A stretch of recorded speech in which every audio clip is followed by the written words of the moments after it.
So, good afternoon to all of you. I think we must have interacted on the same BF forum earlier also as well. For those who might have joined today for the first time, तो मेरा शुभ नाम रवि भारद्वाज हुआ। मैं basically Bihar का ही रहने वाला हूँ, लेकिन अभी मैं पूना में रहता हूँ। और मेरा एक स्टार्टअप लीगल नाम का एक फर्म है जो स्टार्टअप्स के इकोसिस्टम के साथ इंगेज करता है, उनसे डील करता है और उनकी सारे जो लीगल परेशानियां उनकी जो रहती हैं, लीगल इशू जो रहते हैं, उनके जो भी प्रश्न रहते हैं, उसका समाधान करने का हम प्रयत्न करते हैं। विगत 6-7 महीनों से मैं स्टार्टअप बिहार से जुड़ा हुआ हूँ। मेरा प्रयत्न रहता है कि हमारे यहाँ का जो इकोसिस्टम है उसको कैसे मजबूत किया जा सके। जब मैं गर्मी छुट्टियों में इस बार घर गया हुआ था, तो हम लोगों ने एक वहाँ पे CIMP में एक लीगल एंड IPR सेल हम लोगों ने स्टार्ट किया है। वो लीगल एंड IPR सेल का बेसिक हेतु, the main objective is to support all the startups who are based in Bihar in any legal issues that they face. So you can always contact CIMP, through CIMP you can always contact me. जो हम लोगों ने creative चलाया था उसमें startup legal pro bono का भी एक लिंक है, उसकी मदद लेके आप कभी भी कोई भी प्रश्न हमसे पूछ सकते हैं। हाँ, और उसका हम ऐसे महीने में हम एक दिन ऐसा सेशन करेंगे और उस सेशन के हिसाब से हम आप लोगों के प्रश्न का उत्तर देने का प्रयत्न करेंगे। तो मैं ये एक चीज बड़ा, मेरे साथ मेरे मित्र श्री प्रवेश पलोट जी भी हैं, ये हमारे एडवाइजर हैं, एक क्वालिफाइड कंपनी सेक्रेटरी हैं और ये कंप्लायंस पार्ट देखते हैं। तो जो कंप्लायंस के संबंधित जो भी प्रश्न होंगे वो प्रवेश जी देखेंगे, बाकी इतर जो विषय होगा वो मैं देखूंगा। अनफॉर्चुनेटली हमारे जो IPR जो हमारे मित्र देखते हैं वो अब तक आ नहीं पाए हैं, बट वो जल्द से जल्द आ जाएंगे तो IPR का जो एक विषय है वो भी वो देख सकेंगे। बट मैं I want to clarify one thing very honestly to start with, this is an open session. तो मैं कोई PPT नहीं चलाने वाला हूँ और न मैं कोई भाषण देने वाला हूँ। तो आप प्रश्न पूछेंगे तो हम उसका उत्तर देंगे, आप प्रश्न नहीं पूछेंगे तो जैसे आप चुप रहेंगे वैसे हम भी चुप रहेंगे। तो हम लोग को अगर एक दूसरे को मदद करना है, अगर मुझे अपना ज्ञान आपके साथ बांटना है या जो भी मेरा जितना भी मिनिमम जो नॉलेज है मेरा, तो आप लोग को प्रश्न पूछने पड़ेंगे और उस प्रश्न का हम उत्तर देंगे, तभी ये सेशन जो है सो यूजफुल रहेगा। क्योंकि हम बहुत बार देखते हैं कि हम PPT बनाते हैं, हम PDF बनाते हैं, और बड़ा सुंदर नाम है घास पात, मैं आपसे बाद में बात करना चाहूंगा, हाँ। तो तो फिर लेकिन उसमें क्या होता है, जो हम जानते हैं वो हम वही शेयर कर पाते हैं। तो हम इस सेशन में वो नहीं करेंगे। आपको जो पूछना है वो आप हमसे वो पूछिए और हम उसका उत्तर देंगे। तो हमने जो हमारे लिंक पे 3-4 क्वेश्चन आए, पहले से आए हुए थे, तो हम वो पहले उसको हम स्टार्ट करेंगे। तो सबसे पहला प्रश्न आया था कुमार विक्रांत जी का। कुमार विक्रांत जी हैं क्या यहाँ पे अभी? इस कुमार विक्रांत हियर? मैं हूँ। अरे हाँ, सर मैं हूँ। तो विक्रांत जी का प्रश्न था जो काफी रेलेवेंट है, सबको जानना भी चाहिए। How can we register our company trademark and should we do our trademark of our logo? तो विक्रांत जी बेसिकली ये पूछना चाह रहे हैं कि ट्रेडमार्क रजिस्ट्रेशन की प्रक्रिया क्या है, और हम अपना लोगो क्या ट्रेडमार्क कर सकते हैं, ये बेसिक उनका प्रश्न है। और उनका जो दूसरा प्रश्न है वो how to provide ESOP to our team. तो ESOP का जो पार्ट है वो हमारे मित्र श्री रमेश पलोट जी उसको केटर करेंगे। ट्रेडमार्क का पार्ट मैं हैंडल करता हूँ विक्रांत जी के लिए और बाकी सब लोगों के लिए। तो सबसे पहले तो मैं आपको ये बता दूं कि हमारे यहाँ जो ट्रेडमार्क है एक अम्ब्रेला कॉन्सेप्ट, हमारा इंटेलेक्चुअल प्रॉपर्टी जिसको हम बौद्धिक संपदा बोलते हैं, उसके पार्ट में उसके अंतर्गत ये ट्रेडमार्क नाम का कॉन्सेप्ट आता है। और ये लॉ अलग अलग टाइम पे डेवलप हुआ है। जो अभी जो लॉ हमारे पास में जो एप्लीकेबल है अभी वो ट्रेडमार्क एक्ट 1999 का एप्लीकेबल है। तो प्रक्रिया ये है कि अब ये सारी प्रक्रिया ऑनलाइन हो गई है। हमें एक ऑनलाइन एप्लीकेशन करना पड़ता है, एक आपको ट्रेडमार्क एजेंट पकड़ना पड़ता है। वो एजेंट एक वकील भी हो सकता है, नहीं तो उनके एग्जाम की प्रक्रिया रहती है, वो लोग किसी को अपॉइंट करते हैं। उसका कुछ वो आपको अपना जो लोगो है उसका एक कॉपी लगाना पड़ता है। आप कब से उसको यूज कर रहे हैं वो लगाना पड़ता है। और एक पावर ऑफ अटॉर्नी, और आप किस आपका जो बिजनेस है, आपका एक्टिविटी क्या है, उसको डिस्क्राइब करना पड़ता है, क्योंकि उस बिजनेस एक्टिविटी को जब आप डिस्क्राइब करते हैं उसके हिसाब से आपका एक क्लास डिटरमाइन होता है। जो ट्रेडमार्क जो है वो बेसिकली दो भाग में डिवाइडेड है, एक है गुड्स और एक है सर्विसेज। तो उसके हिसाब से आपका वो क्लास डिवाइड होता है। उसके हिसाब से पहले हम एप्लीकेशन करते हैं। आप जब एप्लीकेशन करते हैं तो पहले प्रिलिमिनरी एग्जामिनेशन के लिए जाता है, जो रजिस्ट्री करती है। तो एग्जामिनेशन में हो सकता है उनकी कुछ शंका आती है, तो एक एग्जामिनेशन रिपोर्ट आपको वो इशू करते हैं। तो उस एग्जामिनेशन रिपोर्ट को आपको उत्तर देना पड़ता है। तो हो सकता है वो कन्विंस हो सकते हैं, नहीं हो सकते, बट जनरली वो बहुत प्रिलिमिनरी क्वेश्चन रहता है, तो वो निकल जाता है। उसके बाद फिर वो ऑब्जेक्शन के लिए जाता है, उसको एडवर्टाइज करते हैं। तो उस समय जो है बाकी दुनिया जो जितने लोग हैं वो लोग उस पर ऑब्जेक्शन ले सकते हैं। अगर उस पर कुछ ज्यादा ऑब्जेक्शन आ जाता है तो फिर पूरी प्रक्रिया चलती है, आपको अपना एविडेंस फाइल करना पड़ता है, और वो अगला पार्टी पे अपना एविडेंस फाइल करता है, देन रजिस्ट्रार ऑफ ट्रेडमार्क एक निर्णय लेता है। और ऑब्जेक्शन नहीं आता है तो आपको ट्रेडमार्क रजिस्ट्री मिल जाती है। ऑब्जेक्शन का उद्देश्य ये है कि किसी एक ट्रेडमार्क एक ऐसी चीज है जो सब लोग जानते हैं और सब लोग उसको आइडेंटिफाई कर सकते हैं। तो the idea behind raising it is that nobody should be able to get a trademark which is already existing or which is in already in somebody's name. Therefore, an objection is made from the public and mass, and they have a right to object. So this is the basic sum and summary. Yeah, Ashok ji will take your question. So let us handle this part first. We'll take your question. सो तो ये basic procedure है, ये nutshell में है। अलग अलग किस्म के हाँ, मैं आपको एक चीज और सूचना यहाँ एक और दे दूं कि अगर आप DP double I T registered startup हैं तो आपकी फीस जो है वो 50% हो जाती है।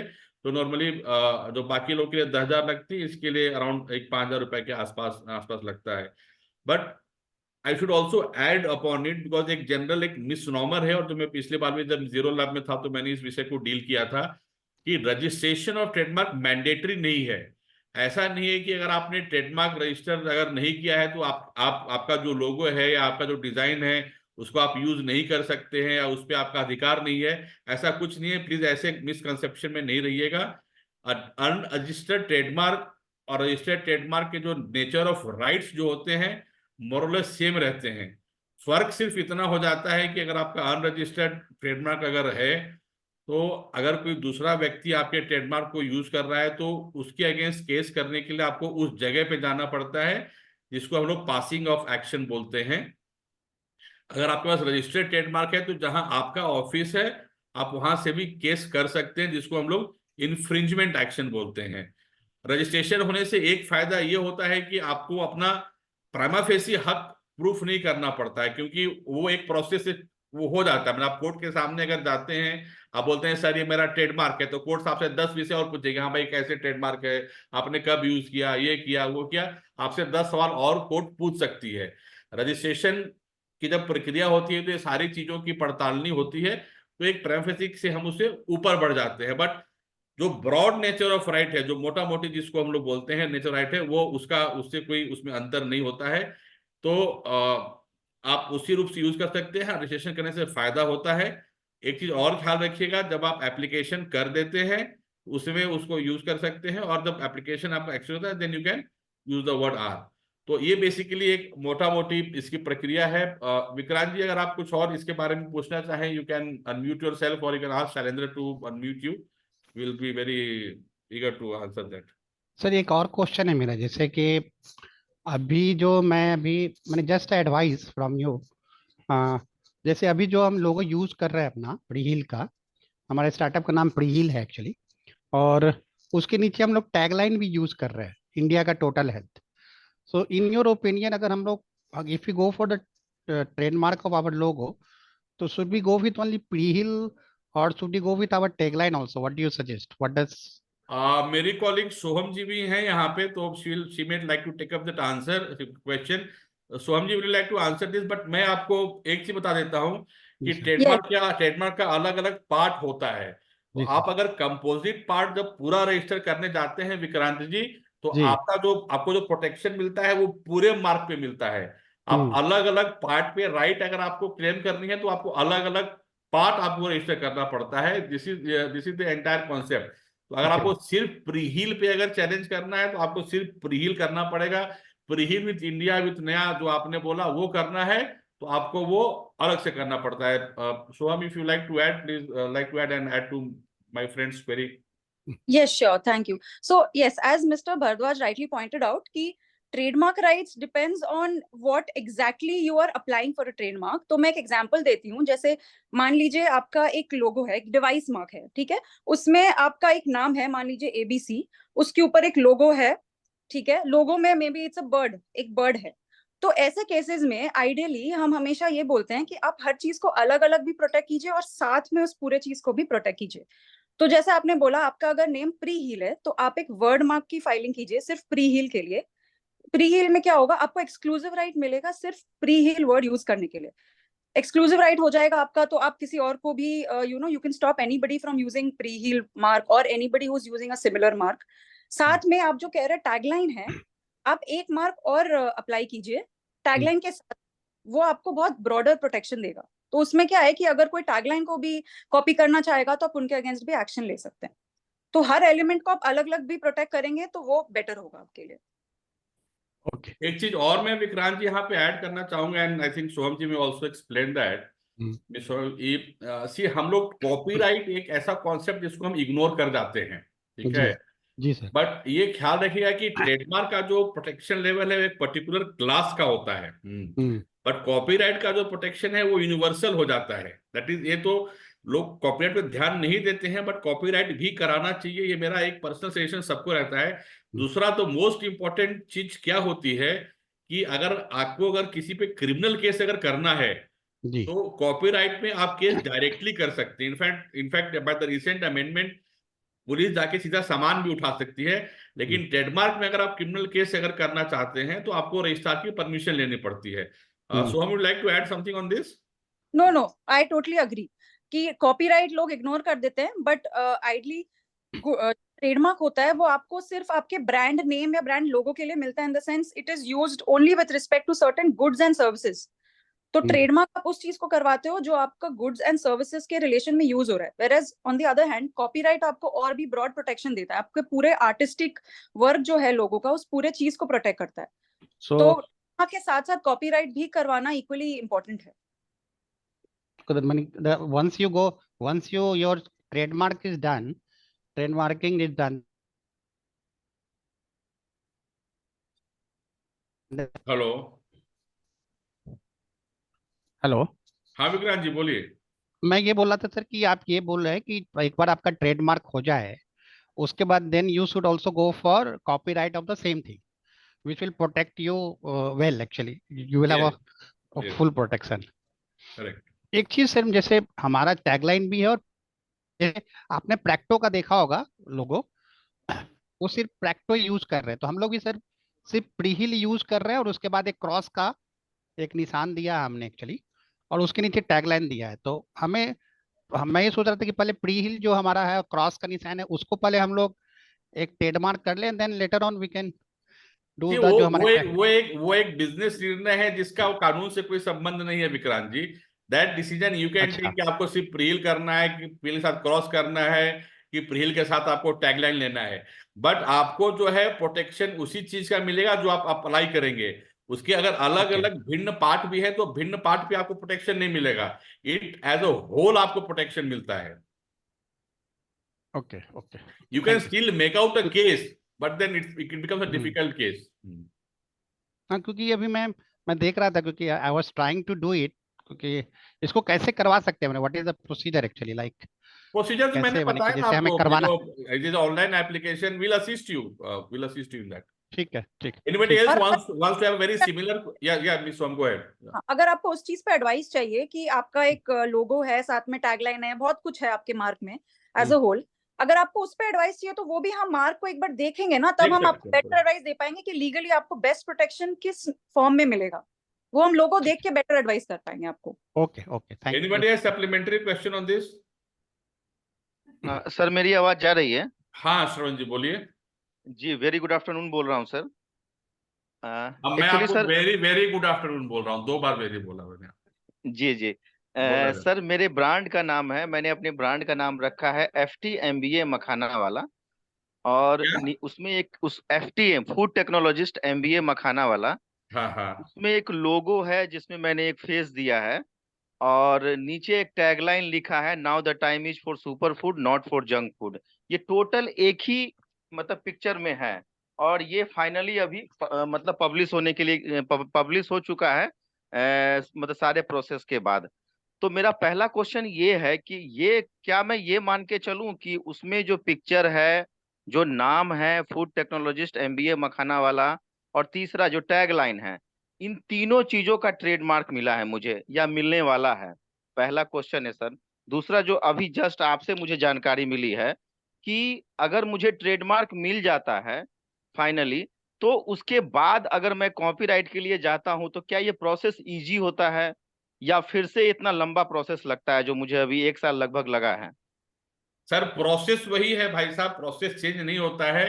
क्योंकि कोई भी चीज पे देखिए क्या होता है, इंटेलेक्चुअल प्रॉपर्टी का फंक्शन क्या होता है श्रवण जी, की वो आपको एक्सक्लूसिविटी देता है, आपको एकाधिकार देता है। तो एकाधिकार एक आदमी को तभी मिल सकता है जब वो एक प्रोसेस से होके जाए, नहीं तो कोई भी आदमी एकाधिकार लेके बैठ जाएगा। क्योंकि अगर आपको मान लीजिए विक्रांत जी को प्रीहिल का अगर IP राइट्स मिल जाता है तो कोई दूसरा आदमी प्रीहिल यूज नहीं कर सकता है, या जैसे आपने FTM मकाना अगर आपको राइट्स मिल जाता है तो कोई दूसरा यूज नहीं कर सकता है। तो प्रोसेस जाना पड़ता है, आपको एप्लीकेशन होता है, उसका एग्जामिनेशन होता है, और फिर उसको ऑब्जेक्शन के लिए डाला जाता है। थोड़ा बहुत ऊपर नीचे अलग अलग चीज में प्रोसेस, और मोरलेस जो सबस्ट्रैटम है प्रोसेस का वही है।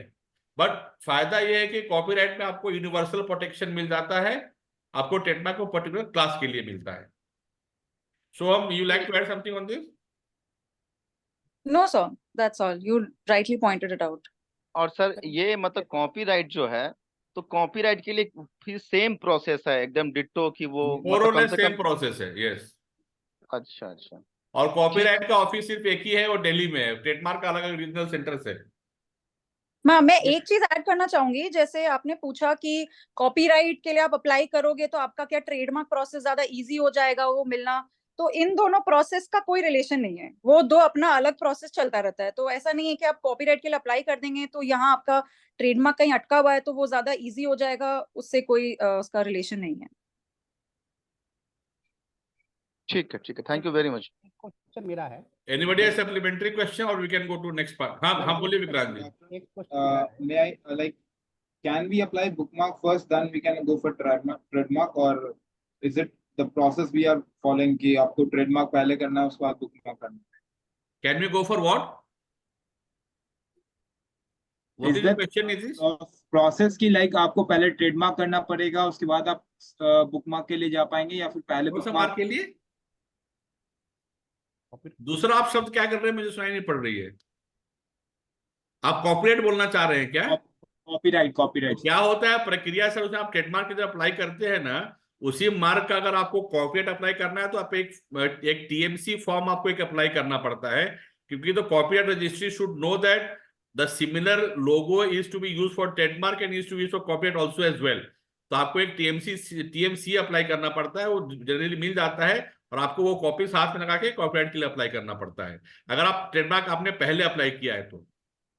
अच्छा, dismiss पहले हमें trademark पहले अप्लाई करना पड़ेगा, उसके हाँ बाद ही हम bookmark कर सकते हैं। Okay, thank you. सर एक क्वेश्चन है मेरा सर, जो हाँ विक्रांत जी। जैसे सर एक तो हमने अपने कंपनी का लोगो लिया है एक्चुअली, ठीक है ना, और कंपनी के अंदर भी सर अलग अलग ब्रांड्स है एक्चुअली। हाँ हाँ जैसे जैसे सर हमारे प्रीहिल, हमारा कंपनी का नाम है सर प्रीहिल इनोवेशन प्राइवेट लिमिटेड, और उसमें सर हमारा एक जो भी ब्रांड चल रहा है प्रीहिल इंडिया का टोटल हेल्थ, जो हेल्थ स्टार्टअप है बेसिकली हमारा एक्चुअली। तो व्हाट डू यू सजेस्ट कि कंपनी का लोगो अलग होना चाहिए और ब्रांड का लोगो अलग होना चाहिए, और it can be same? I don't know कि लाइक। आप जितना अलग अलग किस्म का ब्रांड बनाइएगा तो कंफ्यूजन आप ही क्रिएट कीजिएगा सर मार्केट में। अब टाटा की जितनी सारी कंपनी है उनका लोगो एक ही है, टाटा, करेक्ट? ओके उनके ओके। 50 लोगो तो है नहीं। तो आप अगर जितने अलग अलग किस्म के अगर आप लोगो बनाइएगा, अच्छा कंपनी का अलग लोगो बना के आपको मतलब नहीं, क्योंकि कंपनी तो आप बेचने वाले हैं नहीं विक्रांत जी, जी आप बेचने वाले हैं प्रोडक्ट, राइट? तो जी। आपको आप एक प्रोडक्ट का एक लोगो बनाइए, उसी में फायदा है ना आपको। फिर वो आप एक अलग ट्रेडमार्क अप्लाई कीजिएगा, उसका पैसा अलग खर्च कीजिएगा, उसका रिन्यूअल मेंटेन कीजिएगा, हम जैसे वकीलों को पैसे दीजिएगा, उससे क्या फायदा है? उससे अच्छा है कि आप सिर्फ एक एप्लीकेशन कीजिए और एक मार्क को फॉलो कीजिए। ठीक है sir, okay. Thank you, thank you. प्रवेश जी, विक्रांत जी का ही अलग नेक्स्ट पार्ट ऑफ क्वेश्चन है कि ईसॉप के बारे में जो मैंने आपसे चर्चा की अभी, तो ही next question is on ESOP की he wants to understand that हम ईसॉप कैसे प्रोवाइड कर सकते हैं और उसके लिए क्या लीगल फॉर्मेलिटी है। Can you take us through कि ईसॉप क्या है, कैसे प्रोवाइड किया जा सकता है और उसका प्रोसेस क्या है? Sure sir, sure. सो अगर मैं ईसॉप की बात करूँ तो सिंपल वर्ड्स में अगर बात करें तो एम्प्लॉयज को एक ऑप्शन प्रोवाइड करना कि वो कंपनी के ओनर बन सके। स्ट्रेटेजी की बात करें तो कंपनीज ये स्ट्रेटेजी जब ऑप्ट करती है जब उन्हें पता है कि कोई एम्प्लॉयज उनके लिए अच्छा है और he should be associated with the company for a longer period. So company उस स्ट्रेटेजी को इम्प्लीमेंट करते हुए एक रेम्यूनरेशन डिसाइड करती है और साथ में एक ईसॉप डिसाइड करती है कि इन फ्यूचर हम लोग इन्हें 5% या 6% या 10% वॉट एवर उसमें उनको पार्ट बनाएंगे, ऑनरशिप में उन्हें पार्ट बनाएंगे। इसका रीजन ये भी होता है कि ताकि कंपनी के जो एम्प्लॉयज होंगे वो अपना पूरा मन लगा के अच्छे तरीके से उसमें एफर्ट्स देंगे और कंपनी को ग्रोथ में कंट्रीब्यूट करेंगे। क्योंकि अल्टीमेटली अगर कंपनी की ग्रोथ हो रही है, कंपनी की वैल्यूएशन बढ़ रही है, तो उनकी भी कंपनीज की इक्विटी जो उनके पास होने वाली है फ्यूचर में वो रिसीव होगी। प्रोसेस की अगर बात करूं तो ईसॉप पूल हमें सबसे पहले बोर्ड और शेयर होल्डर्स की अप्रूवल लेके एक पूल क्रिएट करना होता है। फॉर एग्जांपल, अगर आपका टोटल 10,000 इक्विटी शेयर कैपिटल है और आप चाहते हैं कि 10% जो है वो हम लोग हमारे आने वाले एम्प्लॉइज और जो आज के एम्प्लॉयज हैं उनको हम देना चाहें, तो आज ही हम एक अप्रूवल लेके रख लेते हैं शेयर होल्डर से कि हम लोग 1,000 शेयर्स जो है वो ईसॉप कोटा के नाम पे रखते हैं। शेयर होल्डर्स जैसे ही अप्रूवल देंगे तो एक पूल क्रिएट हो जाएगा, लेकिन इसका मतलब ये नहीं है कि इक्विटी भी अलॉट हो चुकी है। अब यहाँ पर हमें पता है कि एक एम्प्लॉय है, उसको हम लोग 1% या 2% दे देते हैं, बाकी के लिए हम लोग सिर्फ पूल क्रिएट करके रखते हैं। तो ईसॉप जो है वो 3 स्टेज में डिवाइड होता है। पहला स्टेज होता है ग्रांट करने का, सेकेंड स्टेज होता है वेस्टिंग का, थर्ड स्टेज होता है एक्सरसाइज करने का। जब मैं बात करूं कि ऑप्शन को हम ग्रांट करना है, ग्रांट करना है मतलब आपके पास आइडेंटिफाइड एम्प्लॉयज आ चुके हैं कि आपके सीईओ, सीएफओ या सीएस जो भी आपके की मेंबर्स है, सीटीओ, उन्हें आपको एक ईसॉप्स के ग्रांट देना है। तो फॉर एग्जांपल आपने शेयर होल्डर से अप्रूवल लिया 1,000 स्टॉक्स का कि आप आगे जाके फ्यूचर में 1,000 स्टॉक्स देंगे। उसमें से 1,000 में से आपने डिसाइड किया कि 100 शेयर्स जो है यानी कि 1% शेयर जो है वो आपके सीटीओ को प्रोवाइड करेंगे। तो सीटीओ को आप after taking approval from the share holders, जो आपने पूल बनाया हुआ है, उसकी पावर्स डेलीगेट करके बोर्ड को आप डिसाइड कर सकते हैं, आपके बोर्ड को या एचआर को, कि अब ये जो 100 शेयर्स हैं वो हम लोग इस सीटीओ को या फिर सीईओ को प्रोवाइड करेंगे।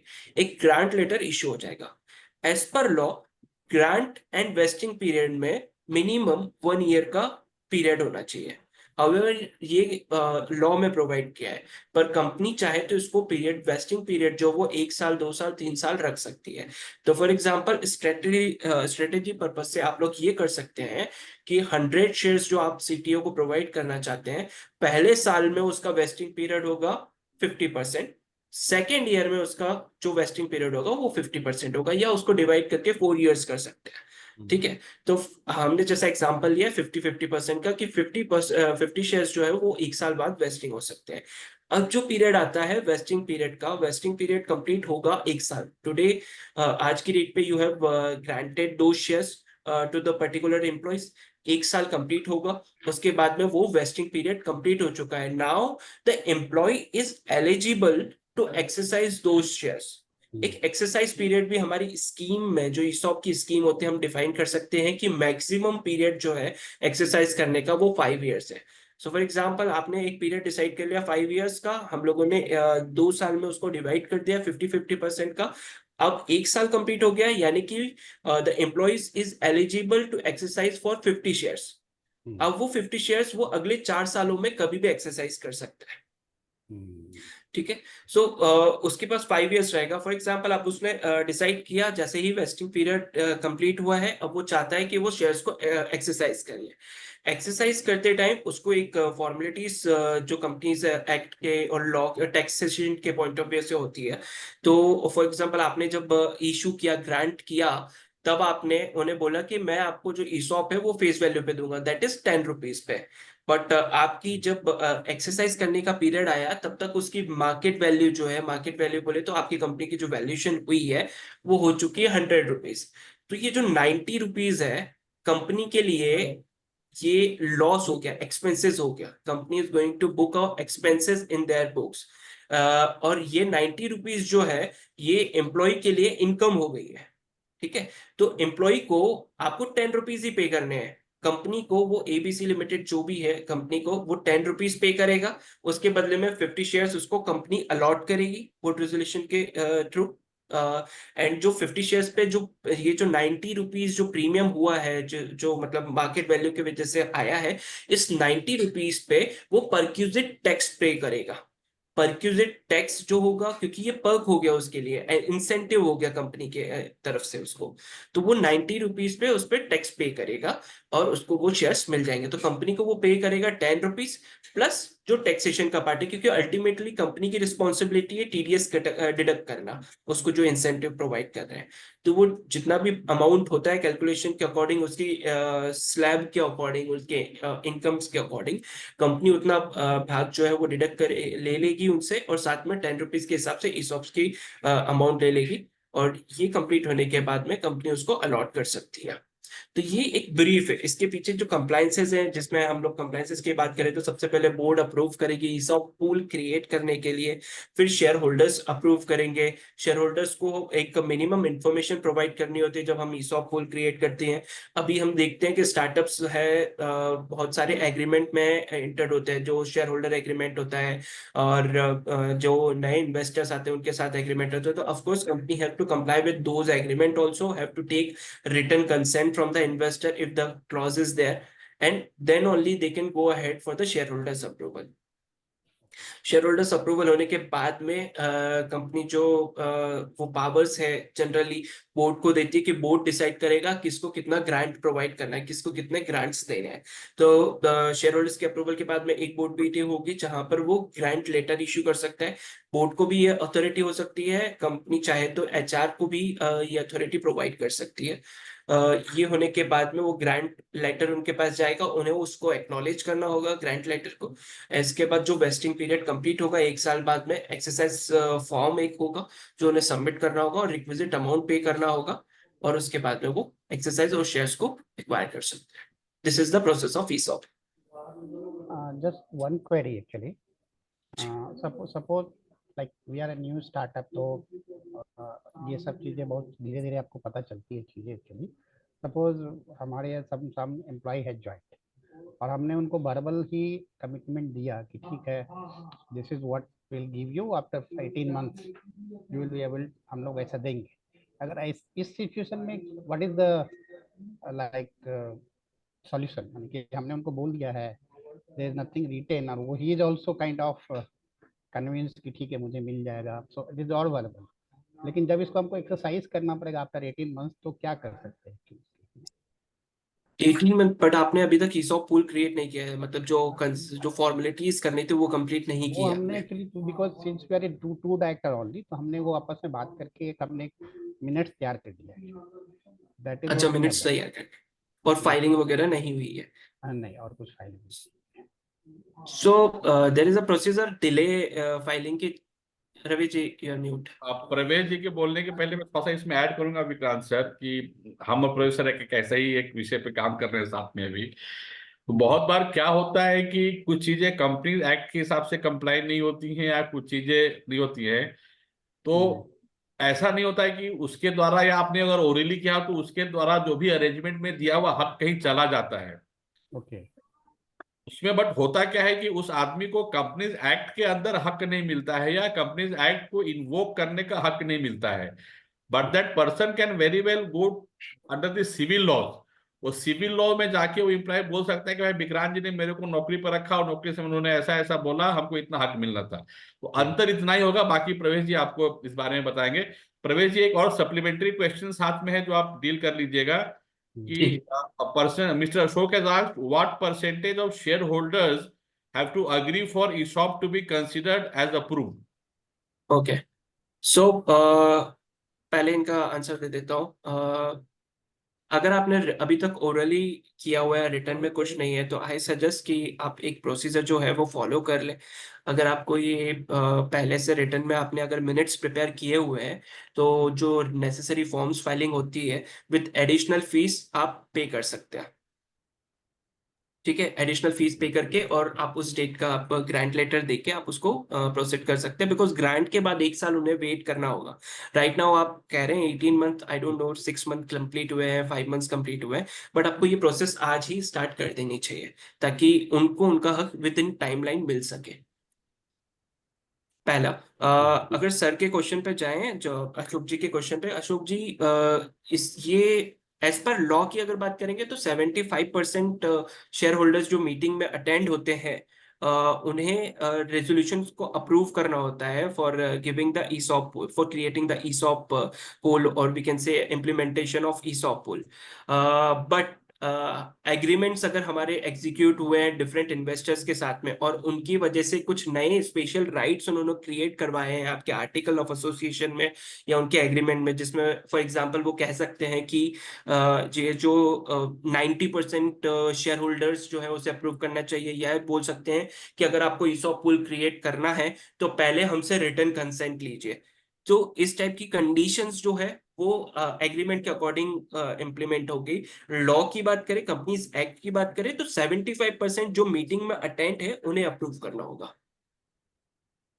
परवेश जी, एक और सप्लीमेंट्री क्वेश्चन है मित्र भास्कर जी का, can an OPC issue ESOP? Yes, yes. OPC can also issue ESOP. OPC is also a company जो कंपनीज एक्ट के अंदर डिफाइन की गई है। उसमें अंतर बस इतना है कि वो एक ही मेंबर है। तो आज की डेट में आप ESOP अगर क्रिएट कर भी रहे हो तो आप उसको 2 मेंबर नहीं बना पाओगे। आपको उसको या तो कन्वर्ट करना होगा प्राइवेट लिमिटेड कंपनी में, आई मीन नॉर्मल कंपनी में, उसके बाद ही आप ESOP क्रिएट कर सकते हो, बिकॉज मेंबर्स तो एक ही है। तो तो वो अगर ओपीसी अगर ईसॉप रिजॉल्व करता है तो before it can actually be exercise और it the time it gets wasted, that will have to be converted into a full-fledged private limited company, because the requirement we are having 2 members, minimum 2 members. 2 members. 2 Correct. members. Anybody else has any supplementary question? We can move to next. just one additional question. जैसे actually हमारा अभी startup है, तो हमारा तो अभी कोई investment हमारा नहीं है। एक्चुअली हमने खुद बूट स्टेप किया और कुछ सीड फंडिंग जो बिहारी स्टार्टअप से मिला।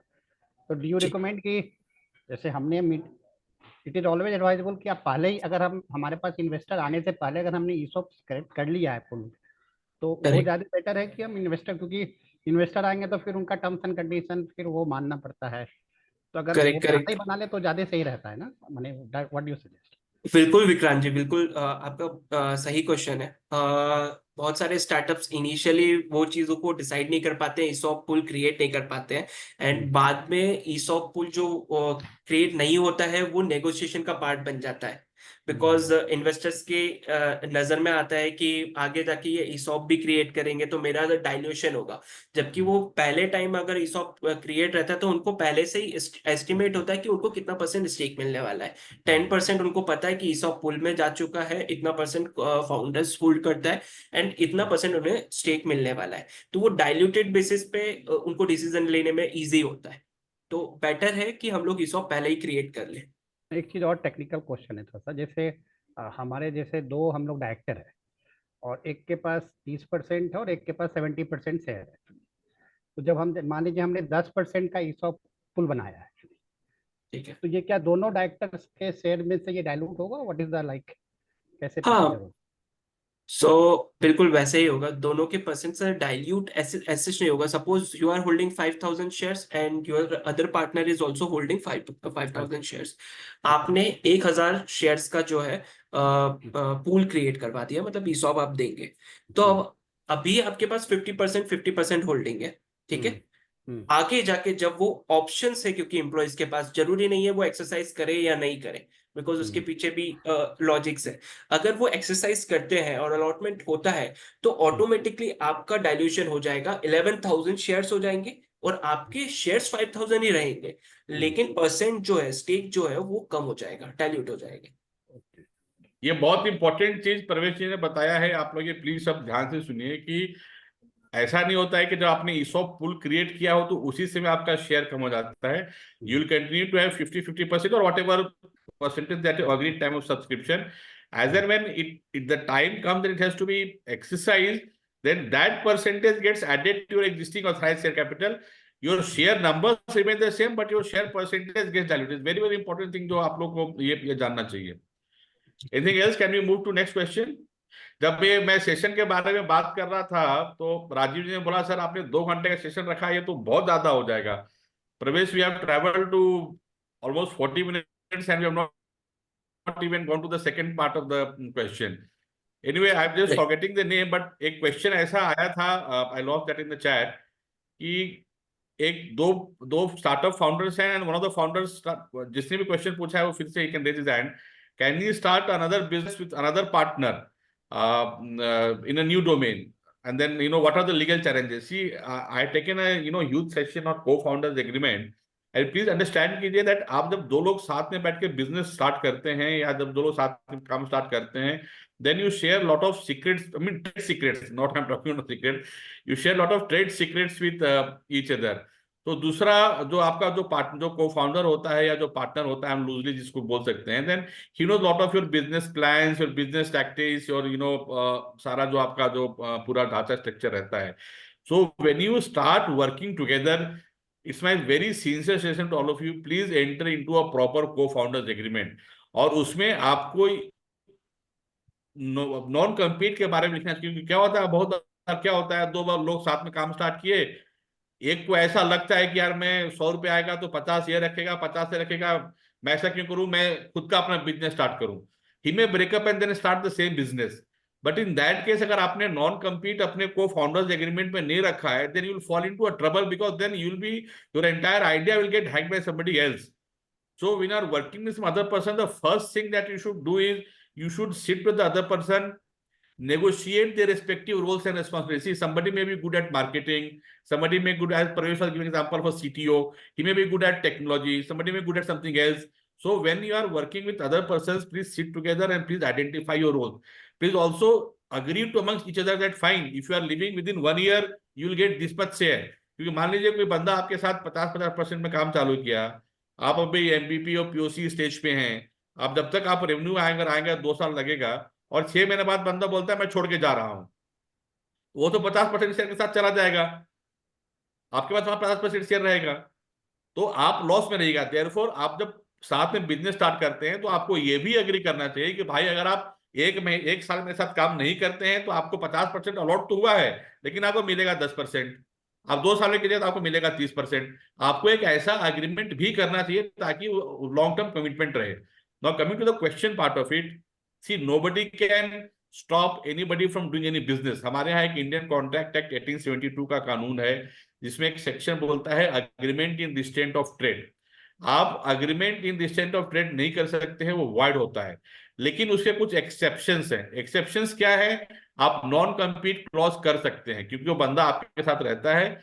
अगर वो नॉन कम्पीट का वायलेशन अगर कोई करता है तो आप उस पर केस मुकदमा करके डैमेज मांग सकते हैं या उसको बोल सकते हैं. हाँ, लेकिन नॉन कम्पीट इन्फिनिटी में नहीं हो सकता है, क्योंकि एक साइमल्टेनियस राइट हमारा ऐसा है जो राइट ऑफ लाइवलीहुड बोला जाता है. अगर मान लीजिए मेरे पास एक ही स्किल सेट है और मैं उस स्किल के सेट के साथ, मान लीजिए कि मैं, कौन है भाई साहब, आदित्य जी के साथ मैंने काम स्टार्ट किया, कारण अकारण मेरा आदित्य जी का नहीं पता, हम लोग दोनों ने अलग में काम कर लिया, और अगर नॉन कम्पीट क्लॉज अगर है कि मैं वो सेम ट्रेड नहीं कर सकता हूं, तो मैं कितने दिन भूखे रहूंगा, तो उससे मेरा राइट ऑफ लाइवलीहुड भी इफेक्ट होता है. तो यहाँ पे कुछ बैलेंसिंग ऑफ राइट्स भी करने पड़ते हैं. इसलिए नॉन कम्पीट जो है सो इन्फिनिटी का नहीं हो सकता है, वो टाइम बाउंड करना पड़ता है कि आप 6 महीना कॉम्पीट नहीं कीजिएगा, साल भर कॉम्पीट नहीं कीजिएगा. Non compete can also be right in eternal. तो that is the aspect. Legal challenge सिर्फ इतना है सर, जिन्होंने प्रश्न पूछा था कि अगर वो नॉन कम्पीट के वायलेशन में अगर आप बिजनेस कर रहे हैं, then other person gets right to claim compensation against you. He may also go to court and claim an injunction की you can not do that business. That's also possibility. तो ये भी चीज भी आप उसमें ख्याल रख सकते हैं. Anybody has any supplementary question? Sir मेरा एक क्वेश्चन है कि एलएलपी के केस में, कि सपोज कीजिए मेरे पार्टनर्स हैं, उसमें से कोई एक पार्टनर है जो जिसको गवर्नमेंट जॉब लग गया और वो इंटरेस्टेड है गवर्नमेंट जॉब करने के लिए, तो क्या कोई ऐसा फीचर है जिसके तहत वो कंपनी में रह सकता है? सी, अब ये आपको गवर्नमेंट में भी अलग अलग किस्म के सर्विस रूल्स होते हैं श्रवण जी। हाँ, कहीं पे सिविल सर्विसेज रूल लागू होते हैं जो डायरेक्टली गवर्नमेंट के अंदर डिपार्टमेंट में आते हैं, कोई गवर्नमेंट कॉर्पोरेशन होता है, कोई गवर्नमेंट अंडरटेकिंग होता है। बट एक चीज तो श्योर है कि गवर्नमेंट सर्वेंट होते हुए कहीं पे वो प्रॉफिट का पोस्ट नहीं ले सकते हैं, ठीक है, there is no doubt on that. But generally हम लोग देखते हैं कि जो गवर्नमेंट सर्वेंट्स रहते हैं वो कहीं ना कहीं पे एडवाइजर रहते हैं, कहीं पे कुछ रहते हैं, ऐसा रोल वो ले सकते हैं। बट आपको वो रेस्पेक्टिव गवर्नमेंट में जहां पे उन्होंने ज्वाइन जॉब नौकरी ज्वाइन की है वहां पर जो रेस्पेक्टिव जो सर्विस रूल्स है वो चेक करना पड़ेगा। उस सर्विस रूल्स में क्या लिखा है वो चेक करके उसके हिसाब से निर्णय लेना पड़ेगा। इसमें एक ब्लैंकेट आंसर देना ये थोड़ा सा इसमें डिफिकल्टी हो जाएगा। मतलब ये कह सकते हैं, मतलब ये बेसिकली ये कह सकते हैं कि पार्टनर वो नहीं रहेंगे? हाँ, पार्टनर मान लीजिए कि उनके जो गवर्नमेंट सर्विस रूल्स में अगर अलाउड है किसी, अगर आप प्लीज ऐसा कॉन्सेप्ट समझिए, आप गवर्नमेंट सर्वेंट है, आपने मान लीजिए रिलायंस का या अदानी का शेयर खरीदा है, ठीक है, ऐसा थोड़ी कि आप शेयर नहीं खरीद सकते हैं, आप शेयर खरीद सकते हैं ना। शेयर होल्डर बनने के बाद भी आप गवर्नमेंट सर्विस, तो आपको वो रेस्ट्रिक्शन देखना पड़ेगा कि उस सर्विस रूल्स में क्या रेस्ट्रिक्शन है, पार्टनर के रूप में आपका क्या रोल है, वो सब वो ये एक सामयिक चीज नहीं कि मैं आपको इसका ऑफ एंड उत्तर दे सकता हूं। आपको उस पर्टिकुलर डिपार्टमेंट का सर्विस रूल्स देखना पड़ेगा कि सर्विस रूल में क्या बोला हुआ है, क्या रेस्ट्रिक्शन है, क्या रेस्ट्रिक्शन नहीं है, उसके हिसाब से उसमें एक्शन लेना पड़ेगा आपको। It's very difficult to give a answer to such question. एक मेरा क्वेश्चन था सर। हाँ अर्पित जी बोलिए। जैसे अभी हम, मेरा ट्रेडमार्क आ गया है, रजिस्टर्ड हो गया हमारा, तो सर अभी हम जो प्रोडक्ट मैन्युफैक्चर कर रहे हैं तो उस प्रोडक्ट पे हम अपना लोगो के साथ नेम प्रिंट करा सकते हैं? ऐसा तो नहीं है कि वो क्लास में नहीं है या ऐसा कुछ? इस पे कुछ जरा बताएंगे sir. So how you like to take it up? Yes sure. आपका क्वेश्चन यही है ना कि आपने मार्क कुछ और अप्लाई कर रखा है और आप अपने गुड्स पे, अपने पैकेजिंग पे वो कुछ और फॉर्म में यूज कर रहे हो? जैसे मैंने ट्रेडमार्क लिया, जैसे मेरा दो सेक्टर है, एक मैन्युफैक्चरिंग का है, एक प्रोडक्ट सर्विस का है, ठीक है? नहीं अर्पित जी, ये जी, ट्रेडमार्क में सेक्टर करेक्ट है, भाई आप सोहम जी को ये बताइए कि आपने कौन से क्लास में ट्रेडमार्क लिया है। 35। ठीक है। आप ट्रेडिंग में हो ना? जी। क्या गुड्स हैं आपके, आप क्या बेचते हो? हमारा बैम्बू का मैन्युफैक्चरिंग है, हैंडीक्राफ्ट्स। ओके ओके, ठीक है। तो हम वो अपने इम्प्रिंट करा सकते हैं प्रोडक्ट्स में? मुझे आपका क्वेश्चन क्लियर नहीं हुआ। आप कह रहे हो कि आपके पास रजिस्ट्रेशन जिस मार्क का है आप वही मार्क प्रिंट करवा सकते हो कि नहीं अपने जी आइटम? जी जी जी जी, वही सेम जी, क्वेश्चन है। ऑफ कोर्स करवा सकते हो। आपका ब्रांड ठीक। नेम, लोगो जो भी है वो तो आप उसी लिए ले रहे हो ना, उसके ऊपर राइट्स की आप उसको यूज कर सको अपने बिजनेस में, ताकि लोग आपको उस लोगो से पहचान सके। तो आप डेफिनेटली उसको यूज कर सकते हो अपने पैकेजिंग पे, अपने गुड्स तो पे। तो मैम ये कुछ सेक्शन वगैरह जो होता है वो हाउ डज दैट मैटर? देखिए मैटर कुछ, देखिए आप एक पर्टिकुलर क्लास में ले रहे हो ट्रेडमार्क राइट्स, क्योंकि वो उससे आपको रजिस्ट्रेशन सर्टिफिकेट मिल रहा है जो एक प्रूफ है कि आपका लोगो उस पर्टिकुलर कैटेगरी में एक्सक्लूसिव राइट है आपको। बट उससे यूज का कोई रिलेशन नहीं है। यूज करने को आप किसी अलग कैटेगरी में भी यूज कर सकते हो, वो कोई आपको ओके। रोक नहीं। मान लीजिए आज आपने क्लास 35 में रजिस्टर किया है, बट कल को आप क्लोथिंग बिजनेस में जा रहे हो और अपने क्लोथ्स के ऊपर अपना लोगो प्रिंट कर रहे हो, तो वो यूज आप कर सकते हो, उसमें कोई प्रॉब्लम नहीं है। ओके मैम, अंडरस्टूड, थैंक उसमें यू। आपको एक्सक्लूसिविटी का क्लेम प्राइमा फेसी नहीं मिलेगा, आपको एस्टेब्लिश करना पड़ेगा। Okay sir sir. मेरे सर मेरा एक रवि, क्वेश्चन है। तो हम मैम बस एक क्विक अ, क्वेश्चन में से पूछूंगा। कौन सर पूछ रहे, सर पिंटू जी पूछ रहे हैं, भास्कर जी पूछ रहे हैं, मैं दोनों सर पूछ। मैं पिंटू कुमार बोल रहा अच्छा आप पूछ लीजिए प्लीज। हूँ। हाँ okay. So one sir Shailendra मेरा जस्ट म्यूट वन ना, इट्स इकोइंग। हाँ सर, मैंने अपना एग्रो किसान का लोगो रजिस्टर्ड किया है। बेसिकली हमने एग्रो किसान का जो लोगो है उसमें मेरा लिखा हुआ है एग्रो किसान, और जस्ट मैंने आई के ऊपर एक अपना एक लीफ टाइप का लगा दिया। तो मैंने डिवाइस में रजिस्टर्ड किया है। मैंने इसमें वर्ड मार्क में नहीं रजिस्टर्ड किया है, सेक्शन 44 में मैंने किया है।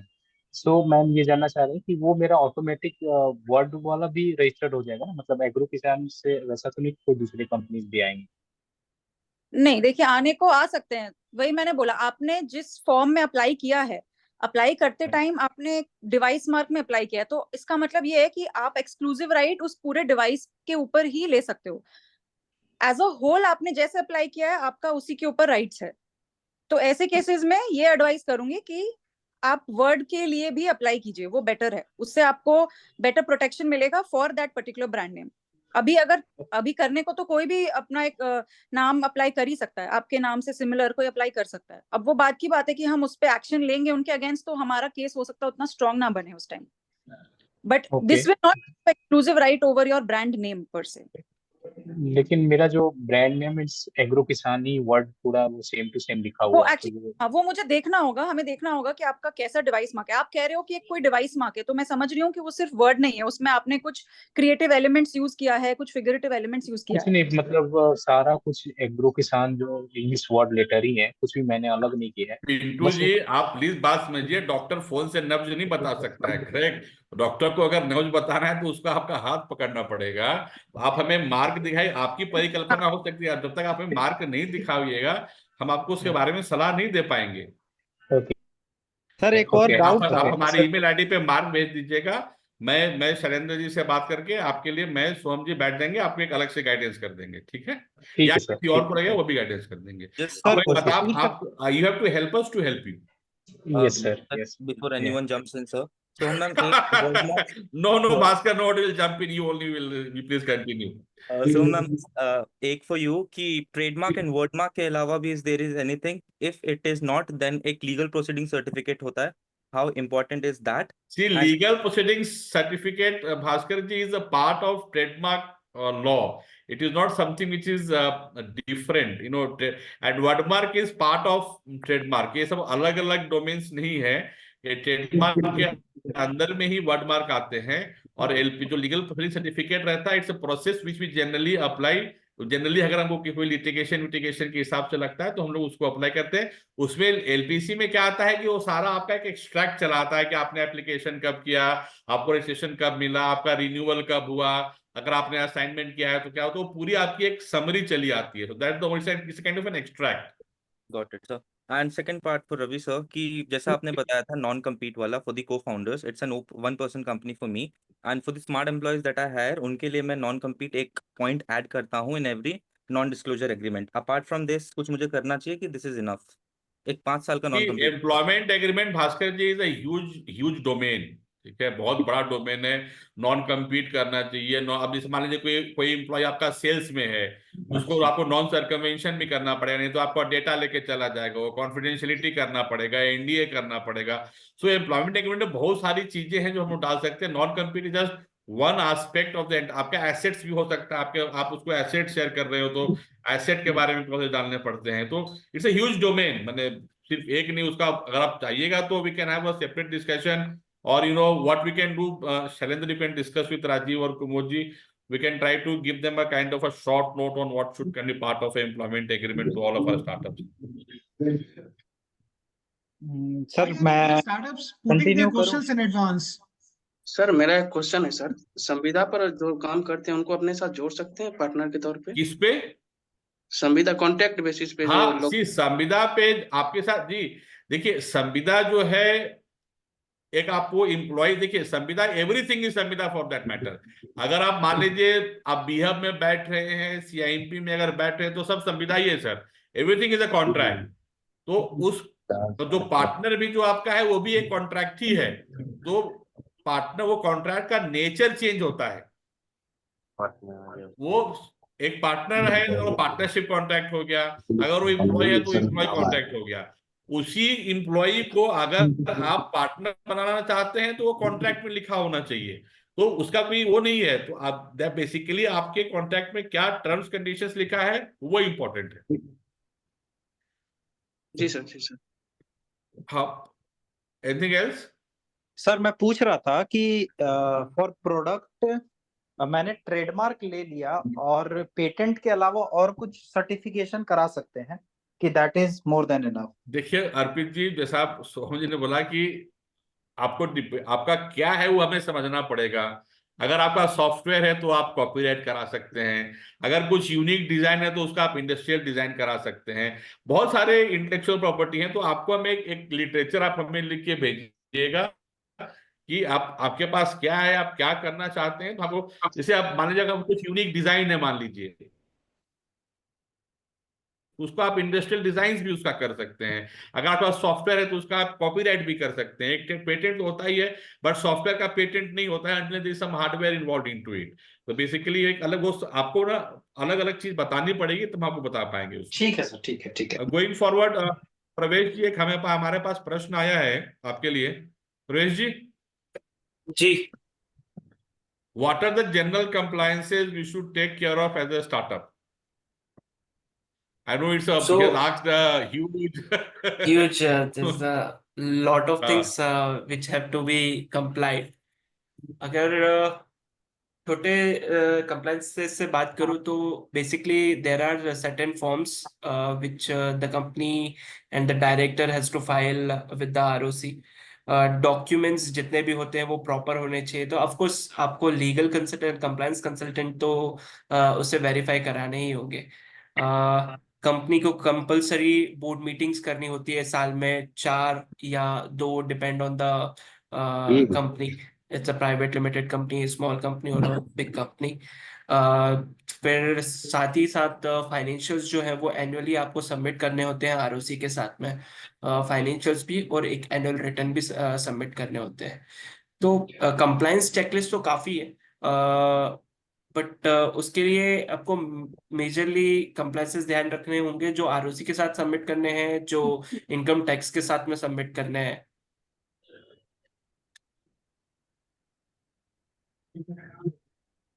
सो ओवरऑल कंप्लायंसेस के एक चेकलिस्ट, कंप्लायंस चेकलिस्ट जो है वो हम शेयर कर सकते हैं टीम के साथ में, उसी तरीके से ध्यान रखा जा सकता है उसका।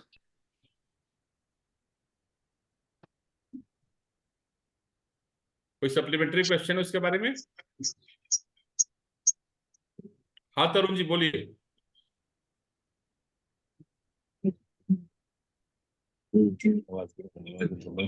तरुण जी बोलिए। हाँ सर, आप कुछ पूछना चाह रहे हैं? Good afternoon sir. सर मेरा क्वेश्चन था सर, 2 लोग पूछ रहे हैं साथ में, कोई एक का पूछिए। हाँ हाँ मैं तो बोल रहा हूँ सर कि सर हमारे लिए, since we are very new startup in the business venture sir, so what are the हो रहा है?